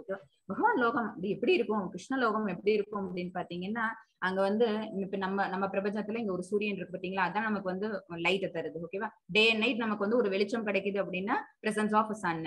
ஆனா இதுவே பகவானோட இடம் எப்படி இருக்கும் பாத்தீங்கன்னா, கிருஷ்ண லோகம் எப்படி இருக்கும் பாத்தீங்க அப்படின்னா, அங்க சன் கிடையாது, அங்க மூன் கிடையாது, அங்க எலக்ட்ரிசிட்டி கிடையாது, பட் பிரகாசமா இருக்கும். அந்த பிரகாசம் எங்கேருந்து வந்தது அப்படின்னா பகவானோட திருமேனிலிருந்து வரக்கூடியது. ஓகேவா, அப்படிப்பட்ட பிரகாசமான திருநாட்டை யாரால அடைய முடியும் அப்படின்னா பௌதீக வாழ்வை கலைந்த சரியா ஒரு உண்மையான யோகிக்கு, அந்த யோகி பிராக்டிஸ வந்து ரொம்ப பெர்ஃபெக்டா பண்ணக்கூடிய ஒரு யோகிக்கு என்ன கிடைக்கும் அப்படின்னு பாத்தீங்கன்னா கிருஷ்ண லோகம் கிடைக்கிறோம். அதாவது பரம்தாமம் கிடைக்கும். அந்த உன்னதமான தலத்துக்கு அவங்க அடைவாங்க.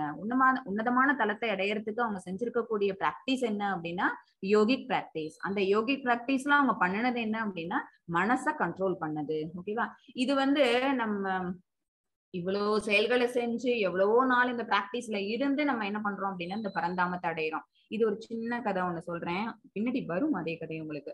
வியாசர் அவங்களோட பையன் யாரு அப்படின்னா சுகதேவ கோஸ்வாமி. ஓகேவா, இதுல வந்து வியாசர் சுகதேவ கோஸ்வாமி அவங்களோட பையனா பிறக்கும் போது அவங்களோட அம்மா வயிற்றுலயே அவங்க ரொம்ப நாள் இருந்துட்டாங்க.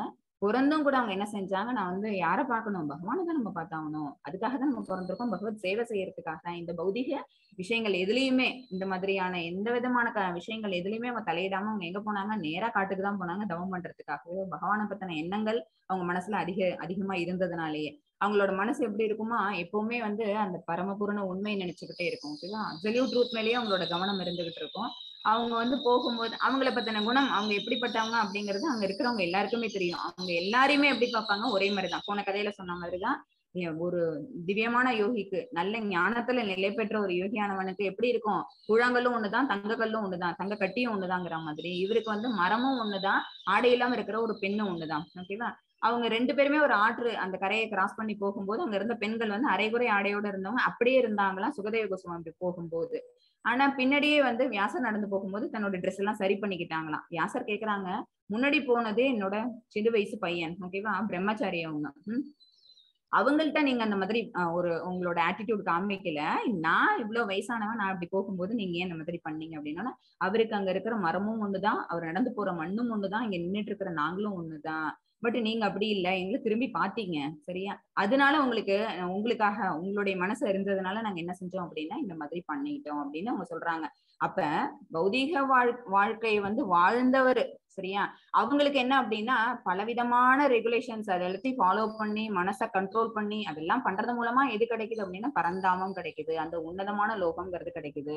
பட் இனிஷியல்ல இருந்தே ஸ்டார்டிங்ல இருந்தே ஒரு யோகியா தன்னோட மனசை நிலைநிறுத்திட்டு இருக்கவங்களால என்ன செய்ய முடியும் அப்படின்னா இங்க இருக்கும் போதே கூட அவங்க கிருஷ்ணலோகத்துல வாழக்கூடிய நம்ம என்ன செய்வோம், என்னால அங்க போக முடியல, நம்மளால திருப்பதி போகணும் நம்ம மனசுல வைக்கிறோம்னு வச்சுக்கோங்க, திருப்பதி போக முடியலன்னு என்ன செய்வோம், கும்பகோணத்துல இருக்கிற கோவில் போய் பார்த்துட்டு வரலாம், நம்ம ஊர்லயே பெருமாள் கோவில் இருக்காங்கல்ல அங்க போயிட்டு நம்ம பெருமாள் தரிசனம் பண்ணிட்டு வருவோம் சரியா. ஏன்னா நம்ம மனசுல இருக்க ஒரு ஆசை என்ன செய்வோம் அப்படின்னா வேற ஒரு சின்ன விஷயத்த செய்யறது மூலமா அதை பூர்த்தி பண்ணிப்போம். ஏன்னா பெருமாள் எங்கேயும் இருக்கிறாங்க, கேலண்டர்ல இருக்க பெருமாள் கூட பெருமாள் தான். ஓகேவா, ஆனா நம்ம என்ன செய்யணும், அங்கதான் போகணும், அந்த இடத்துக்கு போயிருக்க பெருமாள் சேவம் பண்ணாதான் அப்படிதான் நமக்கு வந்து என்ன கிடைக்கும் அப்படின்னா ஒரு ஆத்ம திருப்தி கிடைக்கும் அப்படின்னு நினைக்கிறோம்ல. சோ பகவானோட திருநாட்டை அடையணும், அவங்களோட உன்னலத்துக்கு போய் அவங்களுக்கு அங்க சேவை பண்ணணும் அப்படிங்கிற எண்ணத்தோட யோகி பிராக்டிஸ் பண்ணணும் சரியா. நல்லது, இங்க இருக்கும் போதே கூட கிருஷ்ண உணர்வுல இருந்தோம் அப்படின்னு வச்சுக்கோங்களேன், அதே இடத்தான் நம்ம ரீச் பண்ண போறோம் சரியா. மத்தது 6.16. ஹரே கிருஷ்ணா. நாத்யயஸ்னதஸ்து யோகோஸ்தி ந சகாந்தம் அனஸ்னதக நஷாதி ஸ்வப்னசீலஸ்ய ஜாக்ரதோ நைவ சார்ஜுன. ஹரே கிருஷ்ணா. அர்ஜுனா, எவன் ஒருவன் மிக அதிகமாக அல்லது மிக குறைவாக உண்கிறானோ, இப்ப வந்து சாப்பிடுறது தூங்குறது இது ரெண்டுத்தையும் பத்தி பகவான் சொல்ல போறாங்க. இது ரெண்டுத்தையும் கண்ட்ரோல் பண்ணா மட்டும்தான் வந்து ஒரு யோகா பிராக்டிஸ் பண்ணக்கூடியவங்க வந்து தன்னுடைய நிலையில முன்னேற முடியும் அப்படிங்கிறதுக்காக பகவான் சொல்றது. மிக குறைவாகவோ அல்லது அதிகமாக உண்கிறானோ, மாதிரி மிக அதிகமாகவோ அல்லது மிக குறைவாக உறங்குகின்றானோ அத்தகையோன் யோகியாவதற்கான வாய்ப்பே இல்லை. ஓகேவா, சோ அதுக்கான குவாலிட்டிஸ் சொல்லும் போது என்ன அப்படின்னா அவங்களுக்குன்னு எவ்வளவு உணவோ அவங்க சாப்பிட வேண்டிய உணவு அந்த அளவு இருக்கு பாத்தீங்களா, அதை மட்டும் தான் அவங்க சாப்பிடணும். ஒன் மோர் திங், அந்த சாப்பாடு பகவானோட பிரசாதமா இருக்கணும். அது எப்படி இருக்கணும் அப்படின்னா போகாவா இருக்கக்கூடாது சரியா. அதாவது பகவானுக்கு நைவேத்தியம் பண்ணிட்டு அதை நம்ம எடுத்து அவங்களோட ரெமினன்ட் இருக்குல்ல அந்த வந்து நம்ம பிரசாதமா எடுத்துக்கிட்டோம் அப்படின்னா அதுதான் வந்து புண்ணிய செயல். மீதி எல்லாமே நம்மளுடைய நாக்கு ருசிக்காக நம்மளோட செல்ஃப் சாட்டிஸ்பாக்சனுக்காக நம்ம சாப்பாடு செஞ்சு சாப்பிடுறதுங்கிறது பாவகரமான செயல்னு முன்னாடி பகவான் சொல்லி கொடுத்துருக்காங்க. ஸோ அந்த மாதிரி நம்ம எடுத்துக்கிற உணவு வந்து பகவான் பிரசாதமா தான் இருக்கணும். அதுவும் நம்ம சாப்பிடக்கூடிய அளவு என்னமோ அதை தான் சாப்பிடணும், கூடவோ இல்லை குறைச்சலோ சாப்பிடக்கூடாது. தென் உறக்கம் அப்படிங்கிறது என்ன அப்படி இருக்குன்னா ஒரு 6 hours அப்படிங்கிறது என்ன அப்படின்னா பிரிஸ்கிரைப்டு. சரியா, அதை விட கூடவோ அல்லது குறைவாக தூங்கக்கூடாது. கூட தூங்குறவங்க என்ன அப்படின்னா தமோகுணத்துல நிலை பெற்றவங்களா இருப்பாங்க. அவங்க சத்துவகுணத்துக்கு வரவே முடியாது. தமோகுணத்துல இருக்கிறவங்க என்ன அப்படின்னா கம்ப்ளீட் அறியாமையில இருக்கவங்களால பகவானை பத்தி எப்படி நினைக்க முடியும்? அந்த எண்ணமே அவங்களுக்கு இருக்காது. ஃபுல்லா சோம்பேறியாவும் எப்பவுமே மயக்கத்திலையும் எப்பயும் அறியாமையிலுமே அவங்க விழுந்துட்டு இருப்பாங்க. சரியா, அல்லது ரொம்ப கம்மியா தூங்குறாங்கன்னு வச்சுக்கோங்களேன். ரொம்ப கம்மியா தூங்குனாங்கன்னா உங்களுக்கு என்ன மன தெளிவுங்கிறது இருக்காது. சரியா, ஏன் அப்படின்னா நம்ம செய்யக்கூடிய செயல் மேல நம்ம கம்ப்ளீட் கான்சென்ட்ரேஷன் இருக்குன்னு வச்சுக்கோங்களேன். ரொம்ப குறைவான நேரம் கூட உறங்கலாம். அதுக்கு எக்ஸாம்பிள்ஸ் இருக்கிறாங்க. ஹரிதா தாக்கூர் இருக்காங்கல்ல, அவங்க வந்து என்ன பண்ணாங்க, அவங்க பேரே வந்து நாமதாசன் பேரு. ஒரு நாளைக்கு வந்து 3 lakhs டைம்ஸ் வந்து பகவான் நாமம் சொல்லுவாங்க. ஹரே கிருஷ்ண கிருஷ்ண கிருஷ்ண ஹரே ஹரே, ஹரே ராம ராம ராம ஹரே ஹரே. இந்த மகாமந்திரத்தை வந்து ஒரு நாளைக்கு அவங்க 3 லட்சம் பேர் ஜபிப்பாங்க.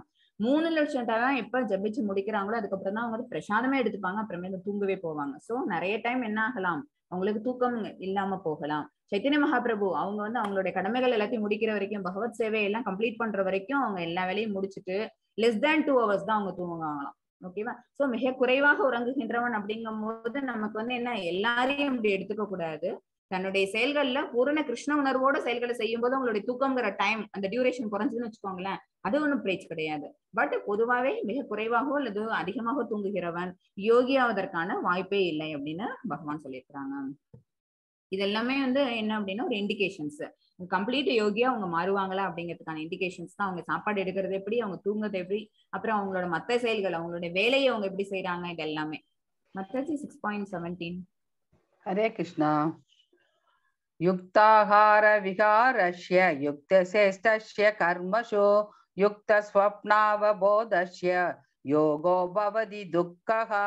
ஹரே கிருஷ்ணா. ஹரே கிருஷ்ணா. உண்ணுதல், உறங்குதல், உழைத்தல், கேளிக்கை ஆகிய பழக்கங்களை நெறிப்படுத்தியவன். ஓகேவா, என்னென்ன விஷயம் பாருங்க. சாப்பிடுறது தூங்குறது நம்ம முன்னாடி பார்த்தாச்சு. அப்புறம் உழைத்தல் எதுக்காக அப்படின்னா பௌதிக சுகத்துக்காக உழைக்க கூடாது. ஓகேவா, நமக்கு என்ன தேவையோ அதுக்கான உழைப்பு, நமக்கு என்ன தேவை அப்படிங்கிறது நமக்கு தெரிஞ்சிருச்சு, கால்குலேட் பண்ணிட்டோம்னு வச்சுக்கோங்களேன். அப்ப நம்ம என்ன செய்வோம், நமக்கு இன்னைக்கான தேவை இவ்வளவுதான் அப்படிங்கும் போது அதுக்காக மட்டும் சம்பாதிச்சு நம்ம நிறுத்திக்கலாம். அதை விட அதிகமா யார் சம்பாதிக்கிறாங்களோ, என் பையனுக்கு, அவனோட பையனுக்கு, அவனோட பையனுக்கு அப்படின்னு சொல்லிட்டு என்ன பண்ணுவாங்க, அவங்களோட ஜென்ரேஷன்ஸ் அப் டு 10 ஜென்ரேஷன் வரைக்கும் என்ன செஞ்சிருப்பாங்க, சேர்த்து வச்சிருப்பாங்க. ஓகேவா, அதெல்லாம் அப்புறமேட்டு யாருக்கு போகுது, அதை அந்த பையன் எடுத்து அவன் நல்லபடியா தான் அதை யூஸ் பண்ண போறாங்களா, எந்த ஒரு எண்ணமுமே நமக்கு இருக்காது. அதோட ரிசல்ட்டை பார்த்தோம் அப்படின்னா நம்ம இவ்வளவு கஷ்டப்பட்டு சேர்த்தோமே, எவ்வளவு பேர் அவங்களோட சுய வாழ்க்கையிலேயே அவங்க வந்து கஷ்டப்பட்டு பார்த்திருப்பாங்க. நம்ம இவ்வளவு ஒரு பைசாவா சேர்த்தோம், நம்ம பையன் பாரு இப்படி அதை என்ன பண்ணிடுறாங்க, ரொம்ப லாவிஷா ஸ்பெண்ட் பண்ணிட்டு போறாங்க அப்படின்னு எத்தனையோ பேர் சொல்லி நம்ம கேட்டிருக்கிறோம். ஓகேவா, சோ அந்த உழைத்தல்ங்கிறது என்ன அப்படின்னா கிருஷ்ண உணர்வோட நம்ம உழைக்கணும், நம்மளோட தேவைக்கு மட்டும் உழைக்கணும். தேவைக்கு மேல அதை உழைக்கிறவங்கள முட்டாள்கள்னு சொல்லுவாங்க பகவான். ஓகேவா, அந்த மாதிரி மூடர்கள், துஷ்கிருத்தினோல அது ஒண்ணு வரும். அந்த மாதிரி உழைத்தல்ங்கிறது கூடாது. அப்புறம் கேளிக்கை வந்து பொதுவாகவே யாருக்கு இருக்காது அப்படின்னா கிருஷ்ண உணர்வுல இருக்கிறவங்க இருக்காது. யோகிக் பிராக்டிஸ் பண்றவங்க வந்து என்ன பண்ணுவாங்க, மனசை நிலைநிறுத்தணும், அந்த மனசை வந்து தியானத்துல செலுத்தணும். அப்படிங்கும் போது புலன்கள் அடக்கியாகணும், மனசு அடக்கியாகணும். அப்ப ஆட்டோமேட்டிக்கா கேளிக்கைங்கிறது அந்த இடத்துல வார்த்தையே கிடையாது. அப்ப என்ன மாதிரியான கேளிக்கை அப்படின்னா டிவோஷனல் சர்வீஸ் பண்றது, அப்புறம் அசோசியேஷன் வித் டிவோட்டிஸ், நம்ம எல்லா டிவோட்டிஸ் எல்லாம் ஒன்னா நம்ம குரூப் ஆகிறோம்னு வச்சுக்கோங்களேன். அப்ப என்ன பண்ணுவோம், பகவானை பத்தி நிறைய பேசிப்போம், அப்புறம் பஜனைகள் பண்ணுவோம். ஓகேவா, அதெல்லாம் என்ன அப்படின்னா அது ஒரு மாதிரியான recreation, one kind of recreation. நம்ம பக்தர்களுக்கு வந்து என்ன ரெக்ரியேஷன் அப்படின்னா டிவி பாக்குறதோ மொபைல் பாக்குறதோ இல்ல. நம்ம சோசியல் மீடியால பண்றதுக்கு பதிலா நம்ம என்ன செய்யலாம் அப்படின்னா நம்மளோட டிவோட்டிஸ் கூட எல்லாம் உட்காந்து நம்ம பஜனை கிரியா பண்ணலாம். சரியா, அப்புறம் அவங்க யாராவது ஒருத்தவங்களை வந்து பாட சொல்லி கீர்த்தனைகள் பாட சொல்லி நம்ம கேட்கலாம், அல்லது நம்ம கீர்த்தனைகள் பாடலாம், டான்ஸ் பண்ணணும். ஓகேவா, இந்த மாதிரி விஷயங்கள்லாம் நம்ம பழக்கப்படுத்திட்டாங்க அப்படின்னா அந்த பழக்கங்களை நெறிப்படுத்தியவன் யோக பயிற்சியின் மூலமாக எல்லா துன்பங்களையும் பெருமளவில் நீக்கிவிட முடியும். துன்பங்கள் எதுல இருந்து வருது அப்படின்னு பாத்தீங்கன்னா எதுவுமே உனக்கு ரீச் பண்ணணும் அப்படின்னு ஒரு கோல் செட் பண்ணும்போதுதான் நமக்கு வந்து துன்பங்கள் வருது. இப்ப இது எதுலையுமே என்ன இல்ல, கோல் செட் பண்ண வேண்டிய அவசியம் கிடையாது. சோ நோ துன்பம். அப்ப துன்பங்கள் இல்லை அப்படின்னா அந்த யோக பயிற்சியில அவனால அடுத்த படிக்கட்டுக்கு போக முடியும், நிலைப்படுத்திடலாம். நியமா அப்படிங்கிறது அதுதான். மத்தாஜி 6.18. ஹரே கிருஷ்ணா. यदा विनियतं सिद्धम् आत्मन्येवावतिष्ठते निस्पृहः सर्वकामेभ्यो युक्त युच्यते तदा. हरे कृष्णा. ஹரே கிருஷ்ணா. யோகியானவன் யோக பயிற்சியின் மூலமாக தனது மனதின் செயல்களை ஒழுங்குபடுத்தி, ஓகேவா, யோகியானவன் இதுதான் அவங்களோட அடுத்த டியூட்டி என்ன அப்படின்னா மனதின் செயல்களை ஒழுங்குபடுத்தணும். அப்புறம் எல்லா ஜட ஆசைகளிலிருந்து விடுபட்டு அவங்களுக்கு என்ன இருக்காது, புலன்கள் மேல பற்றுதல் இல்லாம அப்படின்னாலே அவங்களுக்கு ஜட செயல்கள் மூலமே அவங்களுக்கு என்ன இருக்காது அப்படின்னா பற்றுதல் இருக்காது. சோ ஜட ஆசைகள் அதுல இருந்து கம்ப்ளீட்டா விடுதலை பெற்றிருப்பாங்க. அப்புறம் உன்னதத்தில் நிலை பெறும்போது, உன்னதம் அப்படிங்கிறது யாரு அப்படின்னா பரமபூர்ண உண்மை, அவங்கள பத்தினது அப்சல்யூட் ட்ரூத் யாரு, பகவான் தான். பகவானை பத்தின எண்ணத்துல அவங்களோட மனசை நிலைநிறுத்தும் போது யோகத்தில் நன்கு நிலை பெற்றவனாக கூறப்படுகின்றான். அடுத்த ஸ்டேஜுக்கு அவங்க வந்துடுறாங்க. தாரணா அப்படிங்கிறது என்ன அப்படின்னா அடுத்த ஸ்டேஜ் கொண்டு வந்து அவங்க தன்னோட மனசை எதுல நிலைநிறுத்திடுறாங்க, பகவான் மேல நிலைநிறுத்த போறாங்க. அப்ப அவங்க என்னென்னலாம் கண்ட்ரோல் பண்ணிட்டாங்க அப்படின்னா புலன்கள் கண்ட்ரோல்டு, மனம் கண்ட்ரோல்டு, அந்த இடத்துல செயல்கள் எல்லாமே அப்படின்னா அவங்க வந்து பகவானுக்கான காரியங்கள், அப்புறம் தன்னை யோக பயிற்சியில மேல மேல முன்னேற்றம் பண்ணிக்கக்கூடிய செயல்கள் என்னவோ அதை மட்டும்தான் அவங்க செய்வாங்க. மனதின் செயல்களை ஒழுங்குபடுத்தி, மனதின் செயல்கள் என்ன அப்படின்னா டிவோஷனல் சர்வீசஸ் தான். ஓகேவா, இது மனதின் செயல்களை வந்து புலன்கள் மூலமா எப்படி திருப்திப்படுத்த முடியும், சரியா? மனது வந்து ஆன்மீக தளத்துல நிலை பெற்றுடுச்சு அப்படின்னா அப்ப நம்ம செயல்கள் எல்லாத்தையும் எதால செய்யணும், நம்மளோட கர்மேந்திரியங்கள் மூலமா தான் நம்ம செஞ்சாகணும். ஓகேவா, அப்படி செய்யணும் அப்படின்னா அந்த த்ரூ டிவோஷனல் சர்வீஸ் தான். அம்பரீஷ் மகாராஜா இருந்தாங்கல்ல, அவங்க என்ன செய்வாங்க அப்படின்னு பாத்தீங்கன்னா கண்ணால நம்ம எந்த வேணாலும் பார்ப்போம். ஓகேவா, அவங்க என்ன செய்வாங்க, பகவானோட அர்ச்சா விக்கிரகத்தை, அவங்களோட கண்களை வந்து எதுக்கு பயன்படுத்துறாங்க அப்படின்னா பகவானோட அர்ச்சா விக்கிரகத்தை பாக்குறதுக்கு. வாய் அவங்க எதுக்கு யூஸ் பண்ணாங்க அப்படின்னா பகவானோட நாமத்தை பாடுறதுக்கு, சரியா? அப்புறம் அவங்களோட சுவை அப்படிங்கிற அந்த வாயில என்ன பண்ணுவாங்க, சாப்பிடவும் செய்வோம்ல, அந்த சுவை அதை எதை வச்சு உணர்வாங்க அப்படின்னு பாத்தீங்கன்னா பகவானோடக்கு படைச்ச அவங்களுக்கு அந்த பிரசாதம்னு கொடுப்பாங்கல்ல, அந்த பிரசாதத்தை சாப்பிடுறதுக்கு, அதை சுவைக்கிறதுக்காக. அவங்களோட நாசி அது அந்த ஸ்மெல்லிங் சென்ஸ் அவங்க எதுக்கு அதை யூஸ் பண்ணுவாங்க அப்படின்னா பகவானுக்கு அர்ப்பணிக்கப்பட்ட மலர்கள் இருக்கு பாத்தீங்களா, அதோட வாசனையை ஸ்மெல் பண்ணி பாக்குறதுக்காக. காது எதுக்காக பயன்படுத்தினாங்க அப்படின்னா பகவானோட கீர்த்தனைகளை கேட்கறதுக்கு. கால்கள், சரியா, கர்மேந்திரியங்கள் ஞானேந்திரியங்கள் மொத்தம் 10 இருக்குது. சோ கால்களை எதுக்கு பயன்படுத்தினாங்க அப்படின்னா பகவானோட கோவிலை சுத்தி வர்றதுக்கு, சரி. இந்த மாதிரி அவங்களோட ஒரு விஷயத்தையும் அவங்களோட புலன்கள் அத்தனையும் என்ன செஞ்சாங்க, மனதின் செயல்களை மாத்துனாங்க. மனது என்ன சொன்னுச்சு, ஆன்மீக செயல்களை செய்யன்னு சொன்னுச்சு. சோ எல்லாமே டிவோஷனல் சர்வீசஸ் அவங்க பண்ணாங்க. அம்பரீஷ் மகாராஜா தான் வந்து அந்த 9 டைப்ஸ் ஆஃப் டிவோஷனல் சர்வீசஸ் சொல்லியிருக்கோம்ல, ஸ்ரவணம், கீர்த்தனம், விஷ்ணு ஸ்மரணம், பாதசேவனம், அர்ச்சனம், வந்தனம், சாக்கியம், தாசியம், ஆத்ம நிவேதனம். இந்த 9 விதமான நவவித பக்தின்னு சொல்லுவாங்க. ஓகே, பிரகலாத் மகாராஜ் சொன்னது இது. இந்த 9 விதமான பக்தி வழிமுறைகளையும் யாரு ஒழுங்கா வந்து பண்ணுனாங்க, ஃபாலோ பண்றாங்க நமக்கு தெரிஞ்ச ஒரு எக்ஸாம்பிள் அப்படின்னா அம்பரீஷ் மகாராஜா அவங்கள சொல்லலாம், சரியா? அவங்கதான் என்ன செஞ்சாங்க, மனதின் செயல்களை செஞ்சாங்க. சோ நிச்சயமா அவங்க எப்படி இருப்பாங்க, அந்த மாதிரி செயல்களை செய்யறவங்க யோகத்தில் நிலை பெற்றவனா இருப்பாங்க. அப்ப அவங்களுக்கு என்ன இருக்கும், பரமபுருஷ பகவானை பத்தின ஒரு உன்னதமான அந்த ஞானம்ங்கிறது கிடைச்சிருக்கும். மாதாஜி 6.19. हरे कृष्णा. यदा दीपो निवातस्थो नेङ्गदे शोभमा स्पृदा योगिनो यदसिद्धस्य युज्ञदो योगमात्मनः. हरे कृष्णा. ஹரே கிருஷ்ணா. காற்று வீசாத இடத்தில் உள்ள தீபம் அசையாமல் இருப்பதை போல. ஓகே, ஒரு இடத்துல வந்து லைட் ஏற்றி வச்சிருக்கோம், லேம்ப் ஏற்றி வச்சிருக்கோம், சாமி கிட்ட விளக்கு போட்டு வச்சிருக்கோம். அப்ப அந்த விளக்கு அசையாம இருக்கணும், ஆடாம நிக்கணும், நின்று எரியணும் 4 hours 5 hours பூஜை முடிகிற வரைக்கும் அப்படின்னு நம்ம என்ன செய்வோம், கொஞ்சம் கதவை சாத்தன மாதிரி வைப்போம். ஓகேவா, அல்லது ஜன்னல் எல்லாம் க்ளோஸ் பண்ணி வைப்போம், அல்லது ஸ்கிரீன் போட்டு வைப்போம். அப்ப என்ன இருக்காது அப்படின்னா காற்று வீசாது, தீபம் ஆடாது. ஓகேவா, தீபம் நின்று நிலைச்சு எரிஞ்சிட்டு இருக்கும் அந்த இடத்துல. அந்த மாதிரி என்ன அப்படின்னா நம்ம இந்த ஸ்கிரீன் போடுற மாதிரி அல்லது கதவை சாத்தி வைக்கிற மாதிரி நம்ம என்ன செய்யறோம், அந்த காற்றை உலர வர்றது தடுக்கிறதுக்கான விஷயங்கள் என்னவோ அதெல்லாம் க்ளோஸ் பண்றோம்ல, அதே மாதிரி ஜட ஆசைகள் உலர வர்றதுக்கான விஷயங்கள் என்ன அப்படின்னா 9 gates. நேற்று படிச்சோமா நம்ம 9 gates என்னென்னு. அந்த 9 வாயில்களையும் நம்ம மூடிட்டோம்னு வச்சுக்கோங்களேன், அப்ப என்ன ஆகாது, மனசு நம்மளால ஆடாம அசையாம ஒரே இடத்துல நிறுத்த முடியும். தீபம் எப்படி அசையாம நிலைச்சு நின்று எரிஞ்சுக்கிட்டு இருக்குதோ, ஒளி தருதோ, அதே மாதிரி நம்மளோட மனசும் வந்து எப்படி இருக்கும், ஒரே இடத்துல கான்சென்ட்ரேட்டடா போக்கஸ்டா இருக்கும். நம்ம இந்த நவவித வாயில்கள் எல்லாத்தையும் 9 வாயில்கள் எல்லாத்தையும் நம்ம கம்ப்ளீட்டா க்ளோஸ் பண்ணோம் அப்படின்னா என்ன ஆகும், மனதை நம்மளால வெல்ல முடியும். அப்படி மனதை அடக்கிய யோகி திவ்யமான ஆத்மாவின் மீதான தனது தியானத்தில் எப்போதும் ஸ்திரமாக உள்ளான். அடுத்த ஸ்டேஜ் தியானா. ஓகேவா, தியானத்துக்கு அவங்க போறது எப்ப அப்படின்னு பாத்தீங்கன்னா மனசு சற்றும் அங்கேயும் அசையக்கூடாது. ஓகேவா? அந்த அளவுக்கு அவங்க தன்னோட நிலைநிறுத்திக்கணும். இப்ப இந்த இடத்துல இமேஜ்ல போட்டிருக்கிற போட்டோ பாருங்க, அவங்களுக்கு முடி எவ்வளவு பெருசு வளர்ந்துருக்கு, அவங்களோட கையில இருந்து நகங்கள் வளர்ந்து வேரோட போயிருக்குது. ஓகேவா? அந்த அளவுக்கு இருக்கிறாங்க. அந்த அளவுக்கு யோகி பிராக்டிஸ் பண்ணிட்டு இருக்காங்கன்னா என்ன அர்த்தம்? யமால இருக்காங்க, நியமால இருக்கிறாங்க, அடுத்தது ஆசனா எந்த ஆசனத்துல இருந்திருக்கிறாங்க, அப்புறம் அவங்க வந்து பிராணாயாமம் பண்ணிருக்காங்க. அந்த அளவுக்கு மூச்சு அவங்க மேல எல்லாம் எறும்பு ஓடும், பாம்பு ஓடும், எல்லாமே ஓடும், எதுவுமே என்ன பண்ணாது. ஏன்னா அவங்க புலனை வந்து அவங்க கம்ப்ளீட்டா அவங்களோட இதுலயே இல்ல. அப்படிங்கும்போது என்ன ஆகும் அப்படின்னு பாத்தீங்கன்னா, என்ன வேணாலும் அது மேல ஏறினாலும் கூட அவங்களுக்கு அது தெரிய போறது இல்ல. புத்தியும் மனசையும் அவங்க ஒருநிலைப்படுத்தி இருக்கிறதுனால எது தன்னை சுத்தி நடந்தாலும் கூட அவங்களுக்கு அதை பத்தின எந்த விதமான கவலையும், அவங்களுக்கு பயமும் எதுவும் இருக்காது. எப்போதும் தியானத்தில் ஸ்திரமாக இருப்பாங்க. ஹரே கிருஷ்ணா. சமாதி இது 6.20 இருந்து 23 வரைக்கும் பகவான் என்ன சொல்லியிருக்காங்க விளக்கம் மட்டும் இருக்குது. சமாதி என்று அழைக்கப்படும் பக்குவ நிலையில் மனம் யோக பயிற்சியின் மூலமாக ஜட செயல்களிலிருந்து முழுவதுமாக விளக்கப்படுகிறது. ஓகேவா? சமாதி அப்படின்னா அதான் ஃபைனல் ஸ்டேஜ். ஓகேவா? அந்த ஃபைனல் ஸ்டேஜ்ல என்ன இருக்காது. முதல் 4 ஸ்டேஜ்லயே வந்து புலன்கள் எல்லாத்தையும் நம்ம கண்ட்ரோல் பண்ணிடுறோம் அப்படிங்கிறதுனால கண்டிப்பா என்ன பண்ண மாட்டாங்க, ஜட செயல்கள் செய்ய மாட்டாங்க. அதுல இருந்து ஜட செயல்கள் இருந்து முழுமையாக விளக்கப்படுறாங்க. அடுத்து தூய மனதால் தன்னை கண்டு தன்னில் இன்பத்தை அனுபவிப்பதற்கு ஒருவனிடம் உள்ள திறனிலிருந்து இப்பக்குவ நிலையை உணரலாம். தூய மனதால் தன்னை கண்டுனா அவங்க என்ன பண்ண ஆரம்பிப்பாங்க, தியானம் பண்றது மூலமா உள்ளுக்குள்ள தன் கூடயே இருக்க சிச்சுவேட்டா இருக்கக்கூடிய பரமாத்மாவை அவங்க பார்ப்பாங்க. அப்ப பரமாத்மா சொல்லக்கூடிய இன்ஸ்ட்ரக்ஷன்ஸ் எல்லாத்தையும் அவங்க ஃபாலோ பண்ண ஆரம்பிப்பாங்க. அந்த ஒரு பக்குவ நிலையை அவங்க எய்திடுவாங்க.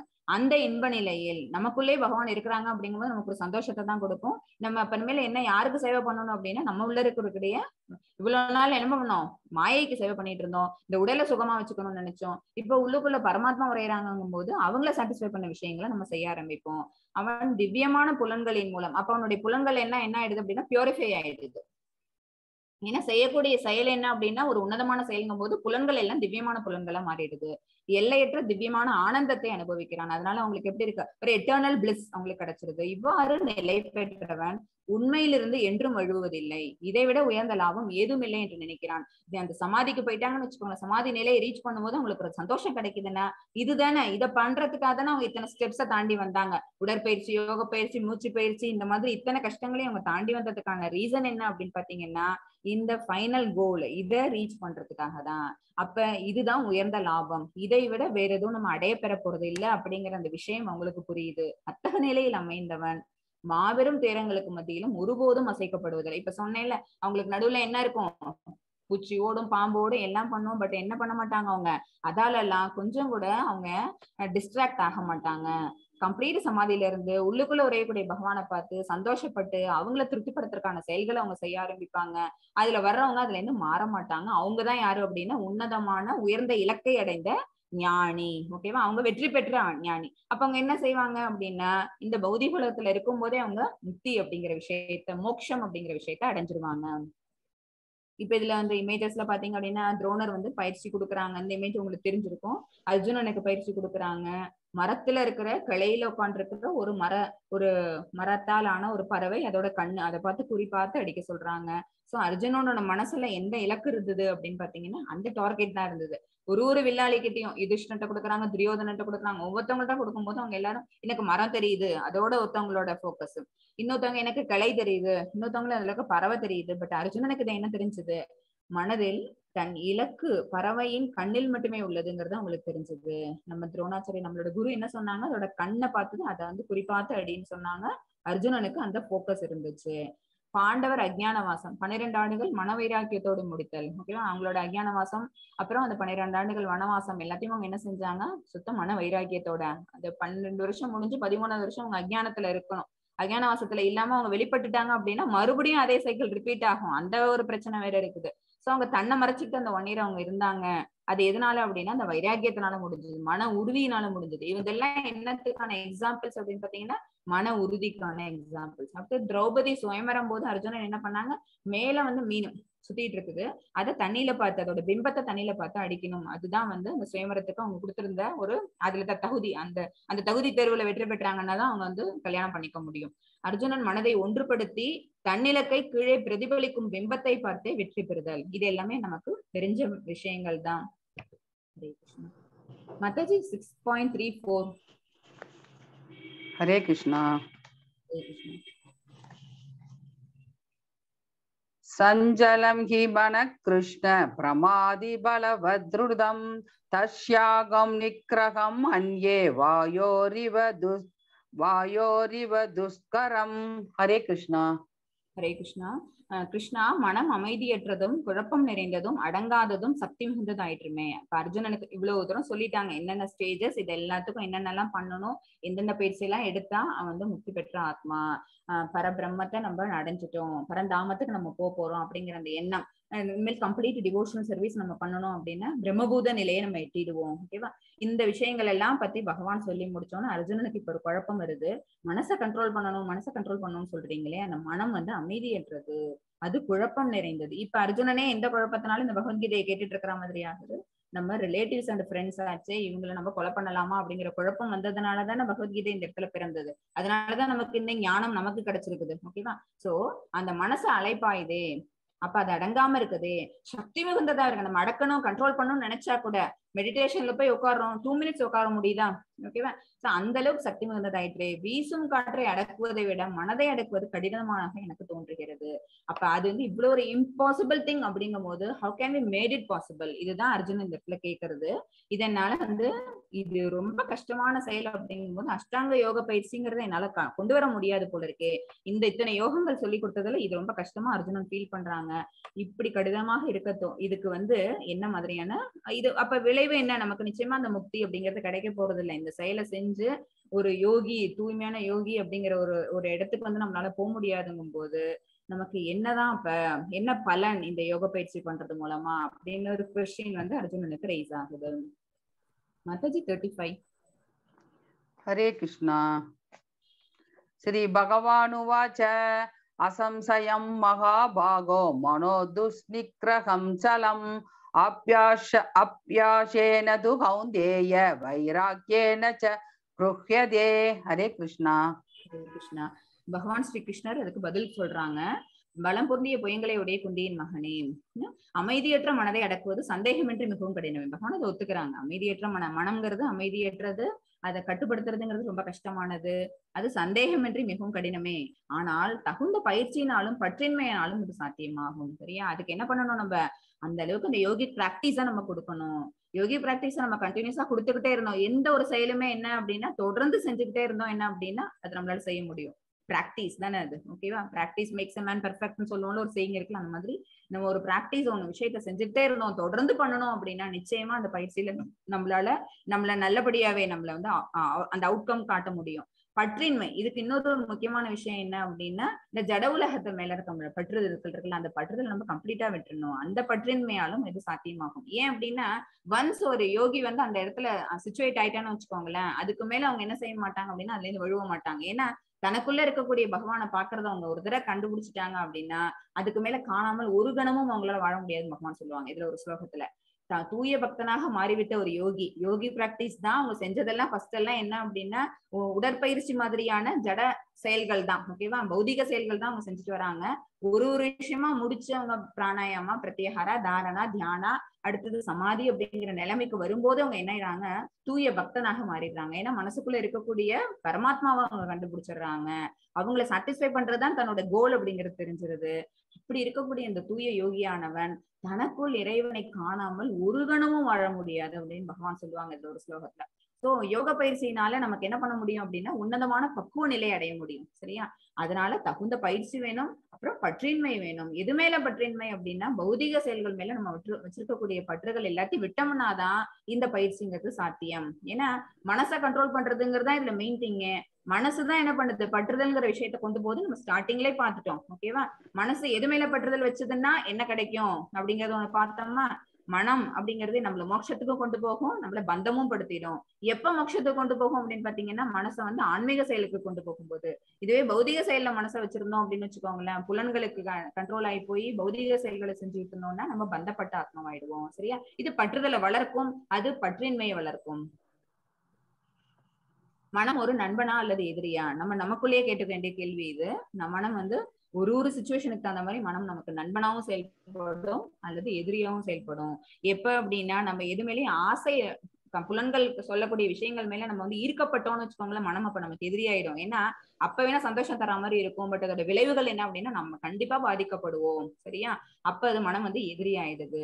சோ மனசை நம்ம என்ன பண்ணிடணும் அப்படின்னா வென்றணும். முதலே நம்ம வந்து விக்டோரியஸா நம்ம இருந்துகிட்டோம் அப்படின்னா, நம்மளோட உணர்வு வந்து விக்டோரியஸா இருந்துன்னு வச்சுக்கோங்களேன், மனம் நம்ம வந்து ஆட்டோமேட்டிக்கா நம்ம கைவர பெறும். நம்ம மனசை வந்து அது சொல்றபடி நம்ம கேட்க வேண்டாம், நம்ம சொல்றோம் நம்மளோட புத்தி சொல்ற மாதிரி மனசை கேட்க வச்சிடலாம். யோகாவில் வெற்றியை அடைய தவறும் ஒருவரின் இலக்கு என்ன? மத்தசி 6.41. ஹரே கிருஷ்ணா. பிராப்ய புண்ணிய கிருதாம் லோகான் ஊஷித்வா சாக்ஷ்வதி ஷமாக சுசினாம் ஸ்ரீமதாம் கேகே யோக பிரஷ்டோபிஜாயதே. ஹரே கிருஷ்ணா. ஹரே கிருஷ்ணா. வெற்றி அடையாத யோகி. ஓகேவா? அடுத்த டவுட், இந்த மாதிரி பண்ணுனா மனசை கண்ட்ரோல் பண்றதுங்கிறது எவ்வளவு ஒரு கஷ்டமான விஷயம்னு அர்ஜுனன் கேட்டாங்க. அடுத்தது, வெற்றி அடையாத யோகிக்கோட நிலைமை என்ன? எல்லாரும் இந்த பயிற்சியில இருக்கிறவங்களே அரிதானவங்க, அதுலயும் எல்லாருமே வெற்றி பெற்றுவாங்க அப்படின்னு அடுத்த ஒரு விஷயம் தோணுது, அதை கேக்குறாங்க. யோகா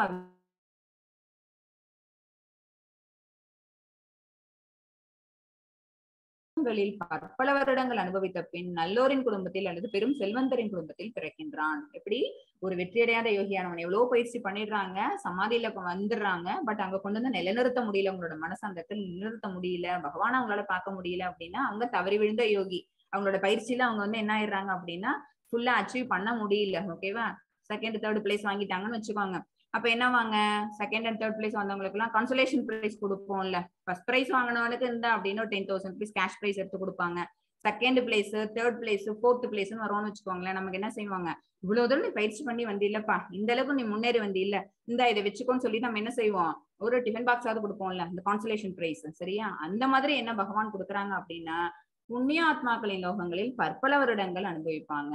புண்ணியாத்மாக்களின் டெமிகாட்ஸோட எந்த அவங்க வந்து எந்த அவங்களோட விருப்பத்துக்கு தகுந்த மாதிரி அவங்க ஏதோ சொர்க்கலோகத்திலேயோ அல்லது விஷ்ணு லோகத்தை ஏதோ ஒரு விஷ்ணு லோகத்திலேயோ அல்லது பித்ருக்களின் லோகங்கள்லயோ அல்லது புண்ணியாத்மாக்கள் எங்கெல்லாம் வசிக்கிறாங்களோ அவங்களுக்கு விருப்பமான ஒரு இடத்துல அவங்களால என்ன செய்ய முடியும், பற்பல வருடங்கள் அவங்களோட வாழ்நாள அவங்களால கழிக்க முடியும். அவ்வளவு இடத்துல இருந்துட்டு அந்த தங்களோட செஞ்ச அத்தனை புண்ணிய காரியங்களும் அவங்க தீர்ந்து விட்டு அவங்க எங்க வருவாங்கன்னா, அப்பயும் கூட அவங்க மறுபடியும் பௌதிக உலகத்துக்கு தான் வந்தாகணும்.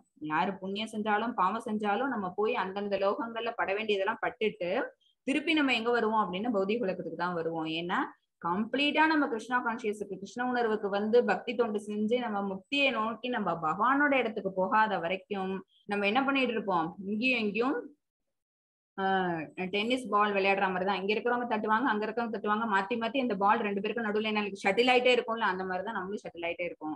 அப்படி நல்லோரின் குடும்பத்தில் அல்லது பெரும் செல்வந்தரின் குடும்பத்தில் வந்து பிறக்கிறாங்க. கீழே வர்றவங்க என்ன செய்ய மாட்டாங்க அப்படின்னா தாழ்ந்த இடத்துல எல்லாம் பிறந்துட மாட்டாங்க. பகவானோட கிருபையினால அவங்களுக்கு நல்ல ஃபேமிலியில, சரியா, நல்ல படிச்ச ஃபேமிலியில, நல்ல பெரிய பணக்கார ஃபேமிலியில, அந்த மாதிரி குடும்பத்துல நல்ல பிராமணிக்கல் குவாலிட்டிஸ் உள்ள ஃபேமிலியில அப்படி அவங்க பிறப்பெடுப்பாங்க. அர்ஜுனன் கேட்ட கொஸ்டினுக்கு பகவான் இந்த பதில் கொடுக்குறாங்க. மத்தது 6.42. ஹரே கிருஷ்ணா. அதவா யோகினாமேவ குலே பவதி தீமதாம் ஏதத்தி துர்லபதரம் லோகே ஜன்ம யதி ஸ்ருஷம். ஹரே கிருஷ்ணா. ஹரே கிருஷ்ணா. அல்லது நீண்ட கால யோக பயிற்சிக்கு பின் வெற்றி அடையாதவர், இந்த பிராக்டிஸ்ல இருந்துட்டு இருக்கிறாங்க, பட் அதுல அந்த ஃபைனலா அந்த ரீச் பண்ணல அவங்க. அப்படி இருக்கிறவங்க அறிவில் சிறந்து விளங்கும் ஆன்மீகிகளின் குலத்தில் பிறப்பது உறுதி. ஓகேவா? அது இல்லாம அடுத்தது இது இந்த மாதிரி பெரிய செல்வந்தர் குடும்பத்துல, பெரிய நல்ல நல்ல குடும்பத்துல, ராஜாவோட ஃபேமிலியில அப்படி எல்லாம் பிறக்கலனாலும் ஆன்மீக குடும்பத்துல, ஏன்னா சில ஃபேமிலி எல்லாம் பாத்தீங்கன்னா நமக்கு தெரியும், ட்ரெடிஷ்னலா தெரியும், அவங்க அப்பாவும் ஒரு நல்ல ஒரு சிறந்த ஒரு இதுவா இருப்பாங்க, படிச்ச ஒரு பண்டிதர், அவங்களுக்கு எல்லாமே கைவரப்பட்டிருக்கும், அவங்களோட பிள்ளைய பாத்தீங்கன்னா அப்படியே வேத வித்துவா இருக்கும். சரியா? சரி, அதுதான் அப்படி அப்படின்னா அதுக்கு பிள்ளைய பாத்தீங்கன்னாலும் அதுவும் அப்படிதான் இருக்கும், வேத வித்துவா இருக்கும். நம்மளே நினைச்சுப்போம் ஜீன்ல வருது போல இருக்கு சொல்லுவோம்ல, நம்ம மாதிரி தாத்தாக்கு இருந்தது அப்படியே அப்பாவுக்கு இருக்கு, அடுத்தது பிள்ளைக்கு இருக்கு அப்படின்னு சொல்லி அது ஜீன்லயே வருது போல இருக்கு அப்படிங்கிற மாதிரி நம்ம சாதாரணமாவே நம்மளோட டே டு டேலயே நம்ம பார்க்கக்கூடிய சில பேரை சொல்லுவோம். அப்படி வந்து என்ன அப்படின்னா அந்த அளவுக்கு வந்து ஆன்மீக தளத்துல முன்னேறினவங்க அந்த மாதிரி குலத்துல பிறக்கிறது நிச்சயமா அது உறுதியானது அப்படின்னு சொல்றாங்க. இத்தகு பிறவி நிச்சயமாக உலகில் மிக அரிதானதாகும். இது கைவர பெருமா எல்லாருக்குமா அப்படின்னு கேட்டா இல்ல. ஏன்னா யோக பயிற்சியில முன்னேறவங்களே அப்படிங்கிறவங்களே அரிதானவர்கள். அப்படி முன்னேறி அதுல தவறி விடுறவங்க அப்படின்னா அதுலயும் ரொம்ப அரிதானது. அப்புறம் அப்படி தோத்து போன அந்த யோகிகள்ங்கிறவங்க மறுபடியும் வந்து இந்த மாதிரி உயர்ந்த குலத்துல பிறப்பாங்களா அப்படிங்கிறது அதுவும் வந்து ரொம்ப ரேர் அப்படின்னு பகவான் சொல்றாங்க. Mataji 6.47 last sloka. Hare Krishna. Yogina bhavi sarvesham matkadena Srattavan bhajade yo mam same yukta tamo mataha. Hare Krishna. இது வந்து வெரி இம்பார்ட்டன்ட் ஸ்லோகா. இது பகவான் சொல்றாங்க, யாரெல்லாம் வந்து யோகிகளுக்கு மத்தியில் எவனொருவன் பெரும் நம்பிக்கையுடன் எப்போதும் எண்ணில் நிலைத்து தன்னுள் என்னை எண்ணி எனக்கு திவ்யமான அன்பு தொண்டு புரிகின்றானோ, இதெல்லாம் அந்த பிராக்டிஸ்ல வந்துருது. ஓகேவா? யோகிகளுக்கு மத்தியில், எல்லா யோகிகளுக்கு மத்தியில் எவனொருவன் பெரும் நம்பிக்கையுடன், அவங்க மேல ஃபர்ஸ்ட் என்ன வைக்கணும்? ஸ்ரத்தா வைக்கணும். ஓகேவா? அந்த விசுவாசம் இருக்கணும், பகவான் மேல அந்த விசுவாசம். எப்போதும் எண்ணில் நிலைத்து பகவானை பத்தின எண்ணம் இருந்துகிட்டு இருக்கணும். அப்புறம் தன்னுள் என்னை எண்ணி, அதை நான் உள்ளர உரையக்கூடியது பரமாத்மா அப்படிங்கிற அந்த எண்ணம் இருந்ததுன்னா தான் அவங்க சொல்லக்கூடிய இன்ஸ்ட்ரக்ஷன்ஸ் நம்ம ஃபாலோ பண்ண ஆரம்பிப்போம். அப்படி ஒன்ஸ் நம்ம பார்த்துட்டோம், அவங்க சொல்றத இன்ஸ்ட்ரக்ஷன்ஸ் கேட்டுட்டோம்னு வச்சுக்கோங்களேன், அதுக்கு மேல அவங்க வந்து சைலன்ட்மையா இருக்க மாட்டாங்க. என்ன செய்வாங்க? பகவானை பார்க்காம அவங்களால ஒரு நிமிஷம் கூட இருக்க முடியாது. Again and again they are doing devotional service continuously. எனக்கு திவ்யமான அன்பு தொண்டு. சரி, அடுத்தது இப்ப நம்ம சொன்னதுதான் அன்பு தொண்டு, அந்த பக்தி தொண்டு அவங்க செஞ்சுக்கிட்டே இருப்பாங்க. அவனே யோகத்தில் என்னுடன் மிகவும் நெருங்கியவனும் எல்லோரை விட உயர்ந்தவனும் ஆவான். அவன் தான் வந்து எனக்கு ரொம்ப பிடிச்சமானவங்க, அவங்க எனக்கு ரொம்ப நெருக்கமானவங்க, ஃப்ரெண்ட், பி எ ஃப்ரெண்ட் மாதிரி, எல்லோரையும் விட உயர்ந்தவனும் ஆவான். இதுவே எனது அபிப்பிராயம் அப்படின்னு பகவான் சொல்லி முடிக்கிறாங்க. என்ன? யோகினாம் அபி சர்வேஷாம், இருக்கக்கூடிய அத்தனை எல்லாருக்கும் நடுவுல எந்த யோகியானவன் இப்படி ஒரு நிலையில இருக்கிறாங்களோ அவங்களுக்கு வந்து பகவானுக்கு என்ன அப்படின்னா உயர்ந்த ஒரு யோகி அப்படின்னு பகவானே இந்த இடத்துல என்ன பண்றாங்க? அஷூரன்ஸ் கொடுக்குறாங்க. ஓகேவா? இந்த மாதிரி ஒரு இடத்தை ரீச் பண்ணணும் அப்படிங்கறதா யாரோட இதுவா இருந்தா ஆசையா இருந்ததுன்னு வச்சுக்கோங்களேன், பரத மகாராஜா இருந்தாங்கல்ல, அவங்க என்ன செஞ்சாங்க? அவங்க மகாராஜா அவங்க ஆட்சி செஞ்சாங்க. அவங்களோட காலகட்டம் பூரா அவங்க என்ன பண்ணாங்க அப்படின்னா நல்ல இடத்துல இருந்து அவங்க தன்னுடைய விஷயங்கள் எல்லாமே, அவங்க பௌதிக விஷயங்கள் எல்லாத்தையுமே கம்ப்ளீட்டா முடிச்சாங்க. ஃபைனலா வனப்பிரஸ்தம் வரும்போது அவங்க காட்டுக்கு வந்தாங்க. காட்டுக்கு வந்துட்டு அவங்க என்ன செய்வாங்க அப்படின்னா துறவற வாழ்க்கையில சின்ன சின்ன மாதிரி அவங்க ஹோமங்கள் பண்றது, தன்னுடைய கடைசி வாழ்நாள் எல்லாத்தையும் அப்படித்தானே பூக்கிக்கணும் தானே வருவாங்க. எல்லா ராஜாக்களுமே லாஸ்ட் என்ன அப்படின்னு பாத்தீங்கன்னா வனப்பிரஸ்தம், துறவரம் வராங்க. அங்க வந்துட்டு அவங்க செய்யும் போது அவங்க எந்த விதமான பௌத்திக பற்றுதலையும் இல்லாம தான் அவங்க இருந்துட்டு இருக்கிறாங்க. ஒரு டைம் என்ன ஆகுது அப்படின்னா ஒரு மான் அது குட்டியை போடுது. அந்த குட்டி இன்ற நேரத்துல வந்து ஒரு கஷ்டம் அந்த மான் குட்டிக்கு வந்ததுனால இவங்க என்ன செய்யறாங்க, இவங்க ஒரு வேலையில இருக்கிறாங்க, ஒரு ஆன்மீக விஷயம், ஆன்மீக செயல் செஞ்சுக்கிட்டு இருக்கிறாங்க. பட் அவங்களோட கண்கள் எங்க போயிடுது அப்படின்னு பாத்தீங்கன்னா அந்த மான் போட்டு அந்த குட்டியானது தவிச்சிட்டு இருக்குதே, அது வேற ஏதாவது ஆபத்து, அதை ஏதாவது பண்ணிட போதும் அப்படிங்கிற எண்ணத்துல அந்த மான் குட்டியை கொண்டு வந்து வச்சுட்டு அவங்க வளர்க்க ஆரம்பிக்கிறாங்க. அப்ப அவங்களுக்கு என்ன ஆயிடுது அப்படின்னா அவங்களோட புலன்கள் களங்கம் அடைஞ்சிடுது. ஓகேவா? அப்ப என்ன ஆயிடுது, அவங்க செய்யக்கூடிய இந்த ஆன்மீக செயல்கள் கொஞ்சம் மாறிடுது. எது மேல பற்றுதல் வைக்கிறாங்க அப்படின்னா அந்த பௌதிக விஷயத்து மேல பற்றுதல். இன்னொரு ஒரு உயிர் தான், அதோட சஃபரிங் பார்க்க முடியாம தான் அவங்க செய்யறாங்க. பட் என்ன அப்படின்னா கொஞ்சம் களங்கம் அடைஞ்சிடுறதுனால அதுக்கப்புறம் அவங்க என்ன செய்யறாங்க, அந்த மான்குட்டிக்கு தேவையான விஷயங்கள் எல்லாத்தையும் பார்த்துக்கிட்டு இருக்கிறாங்க, செய்யறாங்க. அந்த மான் அது எப்படி அந்த குட்டி அதை வளர்க்கறது, அதுக்கு சாப்பாடு கொடுக்கறது, அதை எப்படி பாத்துக்கிறது, இதே மாதிரி அவங்களோட எண்ணங்கள் அதுலயே போயிடுது. ஓகேவா? அவங்களுக்கும் கடைசி காலம்னு ஒண்ணு வருது. அவங்க எப்ப இந்த உடலை ஊக்க போறாங்களோ அந்த டயத்துல அவங்க வந்து he's about to leave his body. ஓகேவா? அந்த நேரத்துல அவங்க என்ன செய்றாங்க, ஆஹா இந்த மான பெண்மேல் யார் என்ன பண்றது, எப்படி பாத்துக்கிறது அப்படின்னு சொல்லிட்டு அவங்க ஆக்சுவலா வந்ததை துறவரம் வந்ததுக்கு ரீசனே என்ன அப்படின்னா பகவானை பத்தின எண்ணத்தோட இருக்கணும்னு தான். பௌதிக உலகத்துல விஷயத்த எல்லாத்தையும் நம்மள்ட்ட இருந்து ஒதுக்கிடணும்ட்டு தான் அவங்க இங்க துறவரம் வராங்க. பட் அவங்க அட் ஃபைனல் ஸ்டேஜ் போற நேரத்துல, ஓகேவா, பிரயாண காலே அந்த நேரத்துல அவங்க யார நினைச்சிடறாங்க அப்படின்னா மான் மேல அவங்களோட பற்றுதல் வந்துருது. சோ மறுஜென்மா என்ன ஆயிடுச்சு அப்படின்னா அவங்களுக்கு மானா பிறந்துடுறாங்க. ஓகேவா? ஆனா போன ஜென்மால அவங்க என்னெல்லாம் பண்ணாங்களோ அது எல்லாம் புண்ணிய கர்மாக்களா இருந்ததுனால அது எல்லாம் அந்த மான் அந்த சுரூபத்துல இருக்கும்போது அவங்களுக்கு அது எல்லாமே ஞாபகத்துல இருக்குது. நம்ம போன டைம் என்ன பண்ணிட்டோம், தப்பு பண்ணிட்டோம். சரியா? சோ யோகி பிராக்டிஸ் பாதி பண்ணிட்டு இருக்கும்போது அவங்க என்ன ஆயிட்டாங்க, அதுல இருந்து வழுவிட்டாங்க, அதுல இருந்து மாறிட்டாங்க. அதை நம்ம இந்த தடவை இந்த தப்பு பண்ணக்கூடாதுன்னு சொல்லிட்டு அதே எண்ணத்தோடய அவங்க இருக்கிறதுனால அந்த மான் அதோட காலமும் முடிஞ்சிருது. ஓகேவா?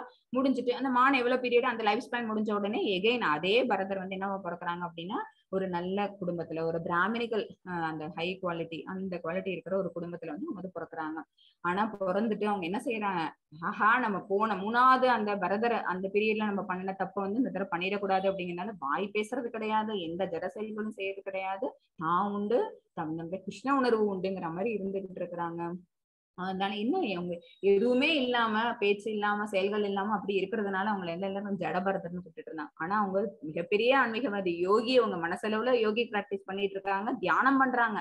3வது ஜென்மா எடுத்து அவங்க ஜடபரதரா பிறந்து அவங்க என்ன பண்றாங்க, தியானம் பண்ணிட்டு இருக்காங்க. உள்ளுக்குள்ள உரையக்கூடிய பகவான் அவங்க தரிசனம் பண்ணிட்டு இருக்காங்க. டெய்லி நித்திய சேவையில அவங்க இருந்துட்டு இருக்காங்க. பகவான் மேல அன்பு தொண்டு செஞ்சுக்கிட்டு இருக்காங்க.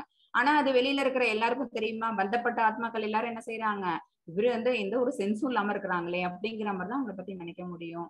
ஒரு தடவை மன்னர் ரகுகுணர்னு ஒரு மன்னன், அவங்களோட பல்லக்க தூக்கத்துக்கு ஒரு ஆள் தேவைப்பட்டதுனால ஜடபரதரை கூப்பிட்டு ஒரு சைடு தூக்க சொன்னாங்க. அப்ப என்ன ஆகும், அந்த பல்லக்க ஒழுங்கா தூக்காம ஒரு ஆட்டி தூக்கிட்டு இருப்பாரு. ஏன்னா அவர் நடந்து போற பாதையில குட்டி குட்டி எறும்பு இந்த மாதிரி எல்லாம் இருக்கும், அதெல்லாம் மிதிப்படாம அப்படி பண்ணணுங்கிறதுக்காக. அப்புறம் யாரு அப்படின்னு ரகுகுணர் கேட்கும்போது, எதனால பல்லக்கு ஆடுது அந்த விஷயம் தெரிஞ்சுக்கணும்னு அவர் இறங்கி கேட்கும்போது, அந்த 4வது அந்த பல்லத்துக்கு தூக்குனது யாரு அப்படின்னா ஜடபரதர்ங்கிறது தெரியும். அவருடைய அந்த முகத்துல தெரிஞ்ச தேஜஸ், அந்த ஞானத்தை பார்த்துட்டு யாரு என்னன்னு கேட்கும் போது ஜடபரதரோட வாழ்க்கை என்ன அப்படிங்கிறது தெரியுது. ஓகேவா? சோ தோல்வியுற்ற யோகி அப்படிங்கிறதுக்கு எக்ஸாம்பிளுக்கு சொல்ல வந்தேன். அவங்க என்ன செஞ்சாங்கன்னா, பகவான் இப்ப சொன்ன மாதிரிதான் அஷூரன்ஸ் கொடுத்திருந்தாங்கல்ல, தோல்வியுற்ற யோகியானவனுக்கு அடுத்தது என்ன அப்படின்னு பாத்தீங்கன்னா, உயர்ந்த லோகங்கள்ல பிறந்து அங்க இருக்க வேண்டிய எல்லா உயர்ந்த சுகங்களையும் அனுபவிச்சுட்டு அவங்க மறுபடியும் இங்க பௌதிக உலகத்துக்கு வந்தா கூட சிறந்த பிறப்பு எடுப்பாங்க, உயர்ந்த ஒரு பிறப்பு எடுப்பாங்கன்னு சொன்னாங்க. அதே மாதிரிதான் இந்த கேஸ் தான் எங்க வந்தது அப்படின்னா பரதர் அந்த அந்த கதையில வந்திருக்குது. ஓகேவா? சோ இங்க இப்ப ரகுகுணர் மூலமா ஜடபரதர் யாருங்கிற விஷயம் தெரியுது. அவங்க பிரம்மபூத நிலையை அவங்க அப்பவே ரீச் பண்ணவங்கிற விஷயம் தெரிஞ்சது. அப்ப அவங்க அதுக்கு மேலேயும் அதே மாதிரி சைலண்டா இருந்துட்டு அவங்க பகவானோட பிளேஸ அவங்க ரீச் பண்ணாங்க. சோ யோகால பிராக்டிஸ் பண்ணும்போது நமக்கு சில சர்க்கிள்கள் இருந்தாலும் கூட நம்ம என்ன செய்ய முடியும், பகவானை நினைச்சுதான் அந்த செயல்களை செஞ்சுட்டு இருந்தோங்கிறதுனால மறுஜென்மாங்கிறது இருந்தாலும் கூட அந்த மறுபிறப்புலயும் என்ன செய்வோம், இங்க எதை விட்டோமோ அதே பொசிஷன்ல நம்ம ஸ்டார்ட் பண்ணி நம்ம போயிட்டு இருப்போம். நம்ம எதையும் மறக்க மாட்டோம். பகவானோட கருணை இந்த இடத்துல இருக்குது, அதை ஞாபகத்துல வச்சுக்கணும். ஹரே கிருஷ்ணா. சோ அனைத்து யோகங்களும் பக்தி யோகம் என்னும் இலக்கை நோக்கி முன்னேறுகின்றன. இப்ப பகவான் ஒரு ஏணிப்படி காட்டுறாங்க நமக்கு. என்ன அப்படின்னா, கர்மயோகம், ஞான யோகம், அஷ்டாங்க யோகம், பக்தி யோகம். நம்ம இது வரைக்கும் நம்ம பார்த்தது எல்லாம் ஒண்ணு. கர்மயோகம் சொல்லி கொடுத்தாங்க, அடுத்தது ஞான யோகம் என்னன்னு சொல்லி கொடுத்தாங்க, அடுத்தது அஷ்டாங்க யோக பயிற்சி. ஆனா இதுல எது எது ஈஸி, எது சிம்பிள், எது பெஸ்ட் அப்படின்னு பாத்தீங்கன்னா தி பெஸ்ட் பக்தி யோகம் தான். ஏன்னா உடற்பயிற்சி அப்படிங்கிறது இதுல தேவையில்ல. கஷ்டப்பட்டு மனசை கண்ட்ரோல் பண்ணி புலன்களை அடக்கணும் எதுவும் இல்ல. புலன்களை அடக்க வேண்டாம், புலன்களை லைட்டா மடைமாற்றி விட்டா போதும். நமக்குன்னு செஞ்சுக்கக்கூடிய விஷயங்களை நம்ம பகவானுக்குன்னு செய்ய ஆரம்பிச்சிட்டோம்னு வச்சுக்கோங்களேன், செயல்கள் எல்லாமே செஞ்சுக்கிட்டு இருப்போம். பட் செய்யக்கூடிய செயல்கள் என்னவாயிடும், ஆன்மீக தளத்துக்கு முன்னேறிடுது. சோ பக்தி யோகம் பண்றதுங்கிறது ஈஸியான வழி. சத்தியோகத்துல எல்லாரும் என்ன பண்ணும் அப்படின்னா, அங்க அங்க அப்ப இருக்க மக்கள், அப்ப இருந்த சத்தியோகத்துல இருந்த மக்கள் எல்லாம் என்ன அப்படின்னா, அவங்களுக்கு லைஃப் ஸ்பேனே 1 lakh, அவ்வளோ அதுக்கு மேல lakhs and lakhs of years அவங்க உயிரோட இருந்துட்டு இருப்பாங்க. சோ அவங்களுக்கு சென்சஸ், அந்த பவர் எல்லாமும் ஜாஸ்தி அவங்களுக்கு. அவங்க எப்பவுமே மெடிடேஷன், அதுதான் அவங்களோட பகவானை பத்தி நினைக்கணும் அப்படின்னா அவங்க பண்ணக்கூடிய செயல் என்ன அப்படின்னா மெடிடேஷன் தான். விஷ்ணுவை பெற்ற தியானம் தான். அவங்க தன்னை எப்பவுமே தியானத்திலே வச்சிருப்பாங்க. திரேதாயுகத்துல என்ன அப்படின்னா, பகவானுக்கு அவங்க தன்னை எப்படி சம்பந்தப்படுத்திக்கிட்டாங்க திரேதாயுகத்துல அப்படின்னா, விலையுயர்ந்த யாகங்களை செய்வது. சரியா? அப்ப அஸ்வமேத யாகம் நடந்தது, புத்திரகாமேஷ்டி யாகம் நடந்ததுல. திரேதாயுகத்துல ராமர் பிறக்கிறதுக்காக தசரதர் பண்ணினது என்ன அப்படின்னா புத்திரகாமேஷ்டி யாகம். அதெல்லாம் என்ன அப்படின்னா ரொம்ப பொருள் செலவு, ரொம்ப மேன் பவர் ஜாஸ்தியா போட்ட அந்த யாகங்கள். அதெல்லாம் அப்ப அந்த காலத்துல அந்த யுகத்துல செய்யப்பட்டது. துவாபர யுகத்துல பாத்தீங்க அப்படின்னா விரிவான கோவில் வழிபாடு அதெல்லாம் நடைபெற்றது. இப்ப கலியுகத்துல என்ன அப்படின்னா இந்த யாகமாவது நம்மளால பண்ண மெடிடேஷன் பண்ணணும்னா இவ்வளவு விஷயங்கள் இப்ப இருக்கு, நம்ம பார்த்தாச்சு. இதெல்லாம் எவ்வளவு கஷ்டங்கிறது நமக்கே தெரியும், சொல்லும் போதே தெரிஞ்சிருச்சு. ஓகேவா? அர்ஜுனனுக்கு கேட்கும் போதே தெரிஞ்சிருச்சு. அடுத்தது அந்த மாதிரி விரிவான கோயில் வழிபாடு இப்ப பாசிபிலிட்டி இல்ல. யாகங்கள் வளர்க்கலாமா? No possibility. ஏன்னா அந்த அளவுக்கு பொருள் செலவு கிடையாது, அந்த அளவுக்கு நேரமின்மை. சரியா? அப்ப எது நமக்குன்னு இங்க வகுக்கப்பட்டது அப்படின்னு பாத்தீங்கன்னா, இறைவனுடைய பெயர்களை நாம சங்கீர்த்தனம் பண்றதுதான், இறைவனின் பெயர்களை உச்சரிக்கவும். இதுதான் கலியுக தர்மம். மின் தூக்கி மற்றும் படிக்கட்டுக்கான வித்தியாசம் என்ன? ஒரு லிஃப்ட் அப்படின்னா சடனா நம்மள கொண்டு நம்ம இப்போ 14th floor போகணும் அப்படின்னு நினைச்சோம்னா கொண்டு 14 அந்த இடத்துல கொண்டு விட்டுரும். இதே படிக்கட்டு மூலமா ஏறி போறோம்னு வச்சுக்கோங்களேன், நமக்கு இட் வில் டேக் டைம், ஒரு 10 நிமிஷமா தான் ஆகும் 14வது அந்த ஃப்ளோர் போகணும் அப்படின்னா. ஓகேவா? சோ இந்த மாதிரி படிக்கட்டுல ஒண்ணா நம்ம போனோம். கர்ம யோகம், ஞான யோகம் மற்றும் அஷ்டாங்க யோகம், அப்புறமேட்டு பகவானை நெருங்குறது அப்படிங்கிறது படிக்கட்டு மூலமா ஏறி போறது. ஃபர்ஸ்ட் ப்ராசஸே என்ன அப்படின்னா, நான் பண்ணக்கூடியது பக்தி யோகம் தான். சிம்பிள்னு பகவான் சொல்லிட்டாங்க, அதுதான் ஈஸின்னு சொல்லிட்டாங்க. சோ நான் எல்லாமே என்ன பண்ண போறேன், கிருஷ்ண உணர்வோட என்னோட செயலை செய்ய போறேன். எல்லாத்துலயும் கிருஷ்ணரை கொண்டு வந்துட போறேன். கிருஷ்ணார்ப்பணம் சொல்லிட்டு என்னோட செயல்களை செஞ்சுட்டு பற்று இல்லாம நான் இருந்தேன் அப்படின்னா பகவானுக்கு பிடிச்சமானவாயிடுவேன் அப்படிங்கிறது இந்த லிஃப்ட்ல ஏறிட்டு போற மாதிரி. ஓகேவா? ஜபம், சங்கீர்த்தனம் என்ன, இந்த யுகத்துக்காக பரிந்துரைக்கப்பட்டது என்ன அப்படின்னா ஹரே கிருஷ்ணா மகாமந்திரம் தான். ஹரே கிருஷ்ண கிருஷ்ண கிருஷ்ண ஹரே ஹரே, ஹரே ராம ராம ராம ஹரே ஹரே. இதுதான் பிரபுபதா அவங்களும் என்ன அப்படின்னா இது உலகம் பூரா பரப்புனாங்க. இஸ்கான் அப்படிங்கிற இந்த பவுண்டேஷனை நிறுவனது மட்டும் இல்லாம இந்த நாம சங்கீர்த்தனத்தை, இந்த ஜபம் இந்த ஜப யக்னத்தை உலகம் பூரா பரப்புனது யாரு அப்படின்னா ஸ்ரீல பிரபுபாதா அவங்க. வேத குறிப்புகள்லயே என்ன சொல்லப்பட்டிருக்கு அப்படின்னா இந்த நாம சங்கீர்த்தனங்கிறது எவ்வளவு முக்கியம், அது நமக்கு எவ்வளவு ஒரு புண்ணியமான காரியம், அது நமக்கு என்ன மாதிரி ஒரு பலனை தருது அப்படிங்கிறதுதான் சொல்லப்பட்டிருக்கு. For chanting the holy names of the Lord. ஓகேவா? எல்லா வேதத்திலையும் இதுதான் சொல்லப்பட்டிருக்குது. ஒரு வேதமும் வந்து உங்களை எக்ஸாம்பிளுக்கு கொடுத்திருக்கிறாங்க வேத குறிப்புகள். கிருஷ்ணா யஜுர்வேதத்திலிருந்து கலி சந்திரான உபனிஷத்துல சொல்லியிருக்கிறாங்க. இதி ஷோடசகம் நாம் கலி கல்மஷ நாசனம் நத பிரதரோ உபாயக சர்வ வேதேஷு திருஷ்யத்தே. இதி ஷோடசகம் நாம் கலி கல்மஷ நாசனம் நத பரதரோ உபாயக சர்வ வேதேஷு திருஷ்யத்தே. அனைத்து வேத இலக்கியங்களையும் தேடிய பெண் ஹரே கிருஷ்ணரின் கோஷத்தை விட இந்த வயதிற்கு ஒரு மதத்தின் முறையை மிக உயர்ந்ததாக கண்டுபிடிக்க முடியாது. அதோட பொருள் என்ன அப்படின்னா இதான். எந்த ஒரு வேதிக் ஸ்கிரிப்சர்ஸ்ல நீங்க சர்ச் பண்ணி பாத்தீங்கன்னாலும் என்ன அப்படின்னா இந்த கலியுகத்துக்குன்னு தரப்பட்டிருக்கிற சிறந்த மருந்து. ஒரு நோய் இருக்கு அப்படின்னா அந்த நோய்க்கு என்ன செய்வோம், ஒரு இம்யூனிட்டி பண்ணுவோம்ல, ஓகேவா? அல்லது அதுக்குன்னு ஒரு மெடிசன் எடுப்போம்ல. அந்த மாதிரி இந்த கலியுகத்துல நம்மளை சுத்தி இருக்கக்கூடிய அந்த பாவ விளைவுகள் தான் நிறைய நம்மளை சுத்திக்கிட்டு இருக்குது.